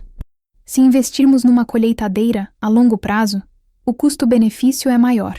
Uma máquina não sabe escolher o grão maduro do verde, Antônio. Eu contrapus, usando seu primeiro nome pela primeira vez, de propósito, para quebrar a formalidade. E o que faremos com as 30 famílias que dependem desse trabalho para viver? O custo social disso não entra na sua planilha. Sentimentalismo de novo, Ana. Realismo. Trabalhadores descontentes e famintos nos arredores da fazenda são um problema muito maior do que uma folha de pagamento mais enxuta.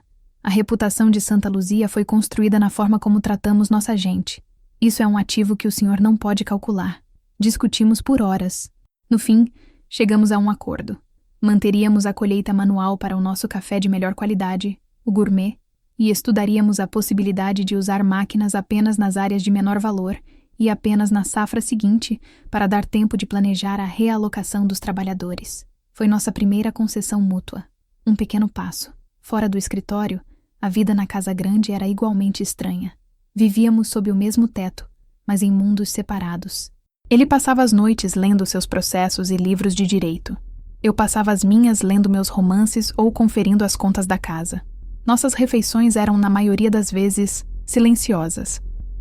Mas o que quebrou o gelo não foram as finanças da fazenda, e sim os mexericos da cidade. A notícia do testamento de Arnaldo se espalhou como fogo em palha seca. A viúva e o enteado era o que cochichavam nas ruas de Piracicaba, na porta da igreja, no armazém. A história foi distorcida, embelezada com detalhes sórdidos. Eu me tornei a aproveitadora que seduzira o velho coronel. Antônio se tornou o herdeiro traído, obrigado a conviver com a amante do pai. A fofoca nos atingiu de maneiras diferentes. Eu, que sempre vivia à margem, já estava acostumada a ser julgada. Doía, mas eu aprendera a erguer uma muralha em volta do meu coração. Antônio, no entanto, que sempre prezara o nome da família, a reputação, o decoro, ficou furioso. A honra dos campos estava sendo manchada na boca do povo. Certa noite, ele voltou da cidade com o rosto fechado, a mandíbula travada de raiva. Ele entrou no escritório, onde eu estava trabalhando, e serviu-se de uma dose de conhaque, bebendo-a num só gole. "Eu não aguento mais", ele disse, a voz baixa e tensa. "Não posso ir a lugar nenhum sem sentir os olhares, as risadinhas.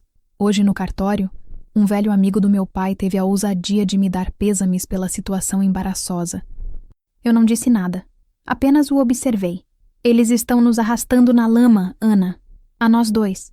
E o que é pior, estão manchando a memória do meu pai. Ele andou de um lado para o outro, agitado. Isso está afetando os negócios. O gerente do banco hoje me olhou de um jeito estranho quando fui discutir nosso empréstimo para a safra. A desconfiança está no ar. Um homem cuja casa está em desordem não é confiável para os negócios. Ele parou na minha frente, o olhar intenso. Isso não pode continuar. Precisamos fazer alguma coisa. Precisamos dar a eles uma resposta. Uma resposta que cale a boca de todos, de uma vez por todas. Eu não fazia ideia do que ele estava planejando. Pensei que ele talvez sugerisse que eu me mudasse da casa grande, que fosse viver numa das casas de colonos para aplacar os rumores. Preparei-me para mais uma briga, mas o que ele disse a seguir me deixou completamente sem chão, mudando o curso de nossas vidas de uma forma que eu jamais poderia ter imaginado. "Case-se comigo." As 3 palavras pairaram no ar do escritório, tão inesperadas e absurdas que por um momento pensei ter ouvido errado. Pisquei, olhando para o rosto sério de Antônio, procurando algum sinal de brincadeira, de ironia. Não havia nenhum. Ele estava mortalmente sério. Um riso nervoso escapou de mim. "O senhor enlouqueceu? Só pode ser isso. Pense bem, Ana. Com lógica, não com emoção", ele disse, voltando ao seu modo de advogado, apresentando um caso. "Qual é o problema?" "A fofoca. O que eles dizem? Que a ex-amante do pai e o enteado vivem juntos numa situação imoral. Que você é uma usurpadora e eu sou um fraco. Como silenciamos isso? Dando a eles uma explicação que eles possam entender, uma que se encaixe nas convenções sociais deles." Ele começou a andar pela sala, gesticulando enquanto falava. "Um casamento. Simples. Limpo. Resolve tudo. Se nos casarmos, você não é mais a outra. Você se torna a senhora Campos por direito. Sua posição na fazenda é legitimada aos olhos de todos. Eu não sou mais o enteado que vive com a protegida do pai. Sou o marido, o chefe da família, que honrou a nova esposa de seu pai, unindo a família e o patrimônio. Eu o encarava, atônita. Isso é um negócio? Um contrato?" "Exatamente", ele disse, como se eu tivesse finalmente entendido um ponto brilhante. "É a solução mais pragmática para um problema complexo. Veja bem, para nós, internamente, nada precisa mudar. Continuaremos a ser parceiros de trabalho, como somos agora. Manteremos nossa independência. Será uma sociedade, formalizada por um casamento. Uma união de interesses para proteger nosso patrimônio e nossa reputação." "Nossos interesses?" questionei, a voz cheia de ceticismo. "Eu não tenho interesse em me casar com o senhor. Eu não o amo." A franqueza da minha resposta pareceu atingi-lo por um instante. Ele parou de andar e me olhou. "E eu não estou pedindo seu amor, Ana. Estou propondo uma aliança, um arranjo. Pense em você. Você quer passar o resto da vida sendo apontada na rua? Tendo sua honra questionada? Este casamento lhe daria um nome, uma proteção, uma posição inquestionável. Ninguém mais ousaria chamá-la de aventureira. Ele tinha um ponto. A ideia de calar as fofocas, de ter minha dignidade publicamente reconhecida, era tentadora. Mas o preço? Um casamento sem amor, uma vida inteira amarrada a um homem por conveniência? E o que o senhor ganha com isso? Perguntei desconfiada. Eu ganho paz. Ele respondeu, com uma sinceridade surpreendente. Ganho a estabilidade necessária para tocar esta fazenda sem ter que me preocupar com escândalos. E ganho oficialmente a melhor parceira de negócios que eu poderia desejar. Eu vi você trabalhar, Ana. Eu posso não gostar de você, mas eu respeito sua competência. Juntos, nós podemos levar Santa Luzia a um patamar que meu pai nunca sonhou. Fiquei em silêncio, ponderando. A proposta era fria, calculista, mas inegavelmente lógica. Era uma solução definitiva para um problema que estava nos consumindo, mas era também uma sentença. Uma sentença de uma vida sem a possibilidade de um amor verdadeiro, de uma parceria nascida do afeto. Lembrei-me da promessa de Arnaldo. Ele me deu a escolha, e eu escolhi ficar, trabalhar. Será que este era o preço da minha escolha? Fincar minhas raízes naquela terra significava também me prender a ela de uma forma que eu nunca imaginei? Olhei para Antônio. Em seus olhos, não havia paixão, nem sequer carinho. Havia determinação, pragmatismo. Ele estava me oferecendo um contrato, não um coração. Ele não estava me pedindo para ser sua mulher, mas sua sócia, sua aliada. Eu precisaria de um tempo para pensar, murmurei. Pense o quanto quiser, ele disse. Mas não demore muito. A cada dia que passa, a fofoca cria mais raízes. Naquela noite, não consegui dormir. Fui para a varanda, o mesmo lugar onde, anos antes, Arnaldo me fizera sua promessa. Olhei para a mesma lua, para o mesmo jardim perfumado. A vida tinha um jeito estranho de nos trazer de volta aos mesmos lugares para tomar decisões que mudariam tudo. A menina de 15 anos temia ser forçada a um casamento sem amor. Agora, a mulher de 25 considerava entrar em um por livre e espontânea vontade, como um ato de estratégia. Seria isso a maturidade? Trocar os sonhos de romance pela segurança da lógica? Pensei na fazenda. Pensei nas pessoas que dependiam de mim, de nós. Pensei no legado de Arnaldo. A proposta de Antônio, por mais fria que fosse, visava proteger tudo isso. Era um sacrifício, sim, mas talvez fosse um sacrifício necessário. Na manhã seguinte, eu o encontrei no escritório antes mesmo que ele tomasse seu café. Ele me olhou, expectante. Respirei fundo, sentindo o peso da minha decisão. Eu aceito, com uma condição. Qual? Ele perguntou curioso. Será um casamento de igual para igual. Não serei sua submissa. Serei sua sócia em tudo. Na cama e na mesa, no trabalho e na vida. Decisões tomadas em conjunto. Respeito mútuo. Se o senhor puder me prometer isso, então eu serei sua esposa. Ele me estendeu a mão por sobre a mesa, o gesto de quem fecha um negócio. Você tem a minha palavra, Ana. Sócio para sócia. Eu apertei sua mão. Era firme, quente, e naquele aperto de mão, selamos nosso destino. Não com um beijo, mas com um acordo. Estávamos prestes a nos tornar marido e mulher. Dois estranhos unidos por uma fazenda, um testamento e o falatório de uma cidade pequena. Nosso casamento foi exatamente como a proposta. Discreto, funcional e desprovido de qualquer emoção. Casamos numa manhã de terça-feira, no cartório de Piracicaba, com o Dr. Valdemar e uma zefa de olhos chorosos como nossas únicas testemunhas. Eu usei um vestido simples, de cor creme, que eu mesma costurei. Antônio usou seu terno de sempre. Trocamos alianças, assinamos os papéis e, de repente, éramos o senhor e a senhora Campos. Não houve festa, não houve lua de mel. Voltamos para a fazenda e, à tarde, já estávamos no escritório, discutindo o preço do adubo. A notícia do casamento caiu como uma bomba na cidade e na fazenda. As fofocas não pararam imediatamente. Elas apenas mudaram de tom. A surpresa deu lugar a um respeito relutante. Como Antônio previra, a união formalizou nossa situação, tornando-a aceitável. Aos poucos, os cochichos diminuíram e as pessoas passaram a nos tratar com uma nova deferência. Eu era, inquestionavelmente, a senhora da casa. Mas dentro da casa grande, a mudança foi ao mesmo tempo imensa e sutil. Naquela noite, pela primeira vez, Eu não fui para o meu quartinho nos fundos. Antônio havia limpado e preparado o quarto de hóspedes principal, ao lado do seu. Era um quarto grande, arejado, com móveis bonitos e uma janela para o jardim. Este será o seu quarto, ele disse de forma prática. Acho que é melhor mantermos espaços separados por enquanto, para nos acostumarmos. Eu concordei, aliviada. A ideia de dividir uma cama com aquele homem que era meu marido, mas ainda um estranho, me apavorava. E assim estabelecemos a geografia do nosso casamento. 2 quartos separados por um corredor e um oceano de silêncio. Nossa convivência se tornou um balé cuidadosamente coreografado de cordialidade e distância. Bom dia, Ana. O café está pronto, Antônio. Precisa de algo da cidade? Não, obrigada. Nossas conversas eram sobre a fazenda, o tempo, os negócios. Nunca sobre nós. Nunca sobre o que sentíamos ou pensávamos. O mais difícil era a intimidade forçada pelos papéis que agora representávamos. Jantar juntos todas as noites, sentados à cabeceira da mesa como Arnaldo e uma esposa que ele nunca tivera. Receber visitas de outros fazendeiros e suas esposas, e ter que sorrir e fingir ser um casal normal e feliz. Nesses momentos, eu via um novo lado de Antônio. Ele era um anfitrião charmoso, sabia conversar, contar histórias, fazer as pessoas rirem. Ele desempenhava seu papel com perfeição, e eu o seguia, a esposa silenciosa e atenta. Éramos ótimos atores. As noites eram as mais solitárias. Eu me deitava na minha cama grande e vazia, ouvindo os sons da casa. Às vezes, ouvia os passos dele no quarto ao lado, o som de uma página de livro sendo virada.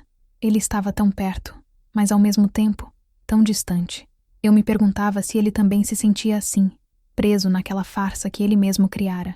Comecei a notar pequenas coisas nele. O jeito como ele coçava a nuca quando estava preocupado. A forma como seus olhos brilhavam quando falava de um caso de direito particularmente interessante. O fato de que ele, apesar de sua implicância com a comida de Zefa, sempre repetia o prato de virado à paulista que ela fazia às segundas-feiras. E ele, sutilmente, começou a me notar também.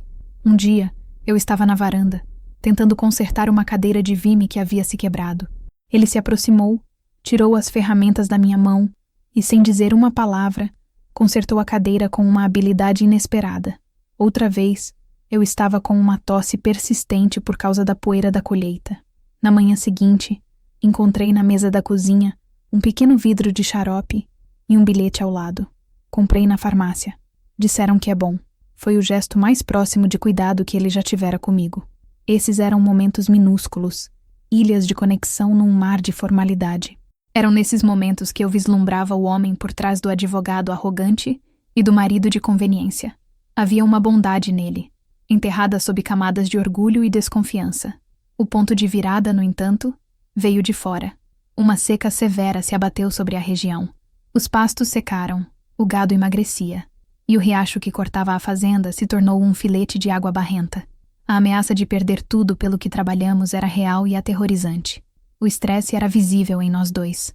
Antônio mal dormia, passando as noites no escritório, estudando mapas e tentando bolar soluções. Eu passava os dias com os trabalhadores, racionando água, buscando novas fontes de alimento para os animais. Numa noite, a exaustão me venceu. Eu estava no escritório, debruçada sobre os livros, tentando encontrar uma forma de cortar despesas sem demitir ninguém, quando as lágrimas simplesmente começaram a rolar.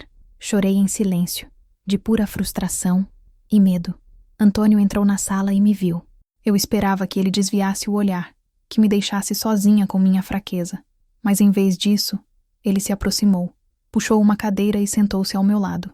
Ele não disse nada, apenas colocou a mão sobre o meu ombro. Um gesto simples, hesitante, mas que continha um peso enorme. Ficamos ali, em silêncio por um longo tempo. E pela primeira vez, não éramos o Dr. Antônio e a Dona Ana. Não éramos o patrão e a administradora, nem o marido e a esposa de contrato. Éramos apenas 2 pessoas, compartilhando o mesmo medo, o mesmo fardo. Naquele toque, naquele silêncio, algo se quebrou entre nós. A armadura de gelo que nos separava começou a derreter, revelando a possibilidade de algo que nenhum de nós esperava, uma verdadeira parceria. A seca foi um batismo de fogo para o nosso casamento e nossa parceria. O gesto de Antônio naquela noite no escritório, a mão em meu ombro, foi o início de um degelo lento, mas constante. A crise nos forçou a depender um do outro de uma forma que os negócios do dia a dia nunca haviam exigido. Passávamos horas juntos, não mais em lados opostos de uma mesa, mas debruçados sobre o mesmo mapa, buscando soluções. A formalidade deu lugar à urgência. As frases polidas foram substituídas por um diálogo direto, às vezes ríspido, mas sempre honesto. Foi ideia dele perfurar um novo poço artesiano, mais fundo, uma aposta cara e arriscada.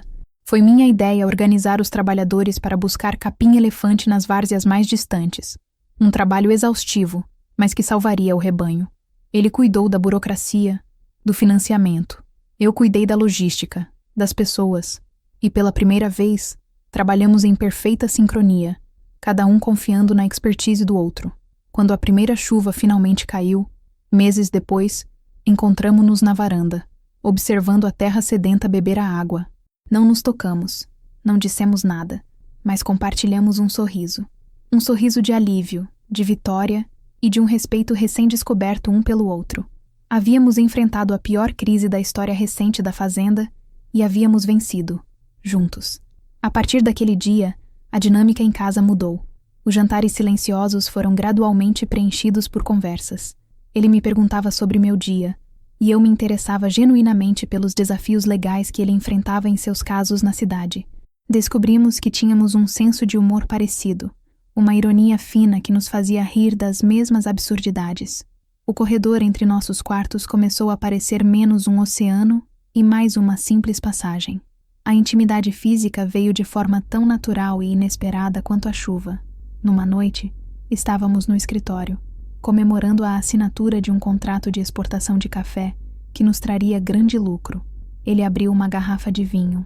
Conversamos, rimos, e a certa altura, sua mão encontrou a minha sobre a mesa. Nenhum de nós a retirou. Mais tarde, quando subimos as escadas, ele não foi para o seu quarto. Ele me seguiu até a porta do meu, parou, me olhou nos olhos, e a pergunta estava ali, silenciosa. E a minha resposta também.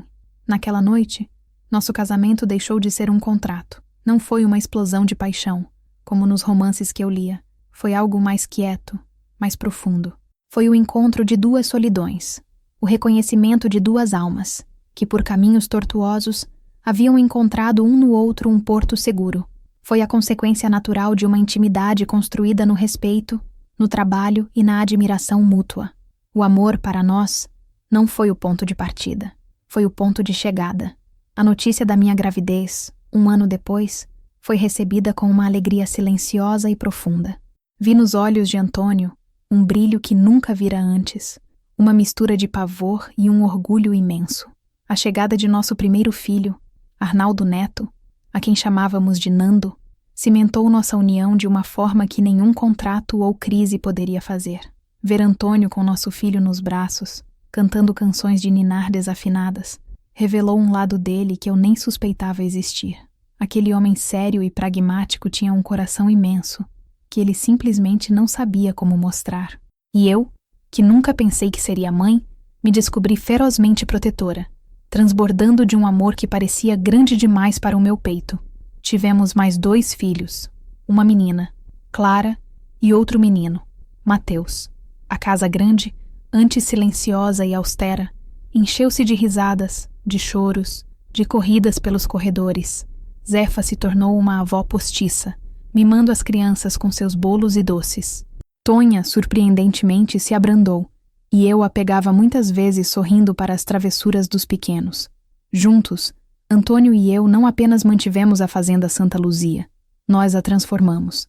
Combinamos o conhecimento dele sobre tecnologia e negócios com o meu conhecimento da terra e das pessoas. Diversificamos a produção, investimos em educação para os filhos dos trabalhadores. Criamos uma pequena cooperativa para as mulheres que faziam artesanato e doces. Construímos sobre o legado de Arnaldo, mas deixamos nossa própria marca. O amor entre nós floresceu devagar, como uma árvore robusta, não uma flor frágil. Nasceu do dia a dia, das decisões compartilhadas, das noites em claro cuidando de um filho com febre, das comemorações silenciosas pelas boas colheitas. Eu aprendi a amar seu jeito metódico, sua inteligência afiada, a segurança que ele me passava. E ele, eu acho, aprendeu a amar minha força, minha ligação com a terra, a calma com que eu enfrentava as tempestades. Éramos diferentes em quase tudo, mas nos completávamos como a chave e a fechadura. Os anos se desdobraram como um rolo de chita, cada estampa marcando uma fase de nossas vidas. Vimos nossos filhos crescerem, correrem descalços pelo terreiro, aprenderem a montar a cavalo e a amar a fazenda tanto quanto nós. Nando, o mais velho, herdou a paixão do avô e a minha pela terra. Clara, a do meio, tinha a mente lógica e a língua afiada do pai, e foi estudar direito em São Paulo. Mateus, o caçula, era o artista, o sonhador, que via beleza nas coisas mais simples, e foi para o Rio de Janeiro estudar cinema. A Casa Grande viveu seus anos dourados. As festas de Natal eram famosas na região, com a mesa farta e a presença de todos os trabalhadores e suas famílias. As festas juninas, com fogueira, quentão e sanfona, enchiam a noite de alegria. Antônio e eu presidíamos tudo isso não como patrões distantes, mas como os patriarcas de uma grande e diversa família. Envelhecemos juntos. Vi os primeiros fios de prata aparecerem no cabelo dele e senti minhas próprias juntas reclamarem do frio nas manhãs de inverno. Nossas conversas noturnas na varanda se tornaram um ritual. Falávamos dos filhos, dos netos que começavam a chegar, dos desafios da fazenda, e às vezes falávamos do passado. Você se lembra de como me odiava quando chegou aqui? Eu perguntei a ele uma noite rindo. Ele sorriu. Aquele sorriso que agora era tão familiar e querido para mim. Eu não te odiava, Ana. Eu tinha medo de você. Você era tão competente, tão segura de si. Você pertencia a este lugar, e eu era o forasteiro. Eu tive que construir uma muralha de arrogância para não me sentir um completo inútil. E eu tinha medo de você, confessei. Achava que você ia me tirar tudo o que eu tinha lutado para construir. Ele pegou minha mão, as veias saltadas e as manchas da idade sobre a pele, e a entrelaçou com a sua, igualmente marcada pelo tempo. E no fim, acabamos construindo tudo juntos. A morte dele veio de repente. Um mal súbito, um ataque do coração enquanto dormia. Ele tinha 78 anos. Numa noite, ele estava ao meu lado, rindo de uma história que nosso neto contara. Na manhã seguinte, ele se fora. A dor foi um abismo, um silêncio ensurdecedor na casa que antes fora cheia de sua presença. Depois do funeral, meus filhos se reuniram ao meu redor, preocupados. Nando, já um homem feito e tomando conta da fazenda, sugeriu que eu me mudasse para a casa principal com ele e sua família. Clara queria me levar para São Paulo, Mateus para o Rio. Mas eu sabia o que precisava fazer. A Fazenda Santa Luzia era o palco da minha história com Antônio, do nosso trabalho, da nossa família. Mas minha jornada pessoal, a jornada da menina Ana Benedita, precisava de um epílogo diferente. Comprei uma casinha simples na beira da estrada vicinal, entre Piracicaba e Charqueada, não muito longe de onde tudo começou. Uma casa com um quintal grande, onde eu poderia ter minha horta e minhas galinhas. Meus filhos acharam que eu estava enlouquecendo. Mãe, a senhora não precisa disso.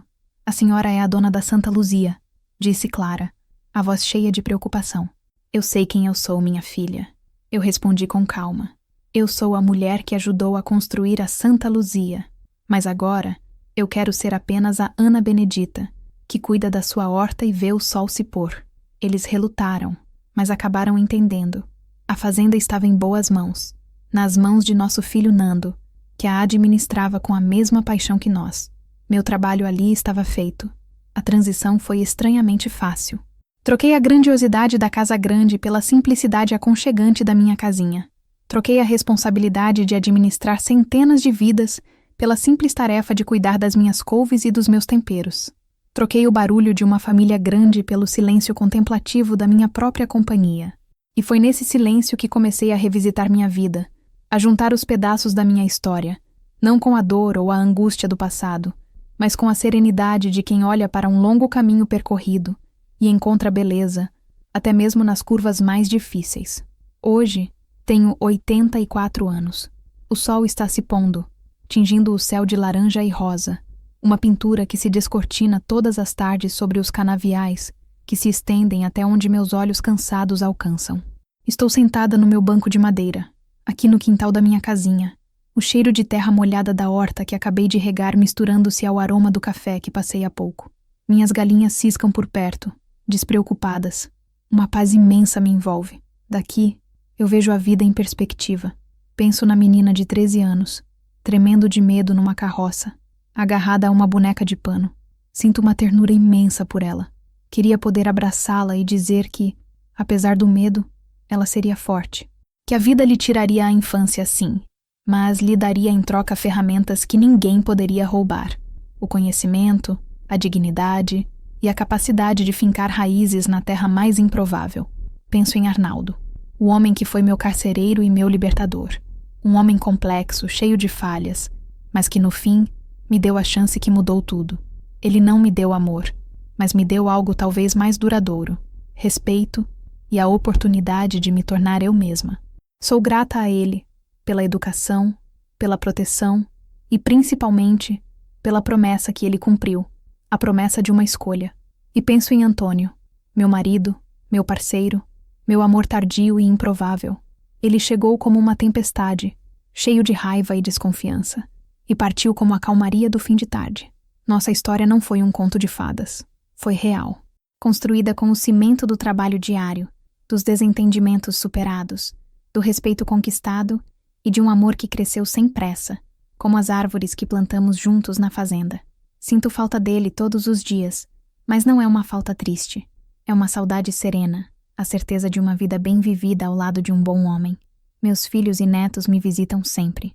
Trazem o barulho, a alegria, as notícias do mundo lá fora.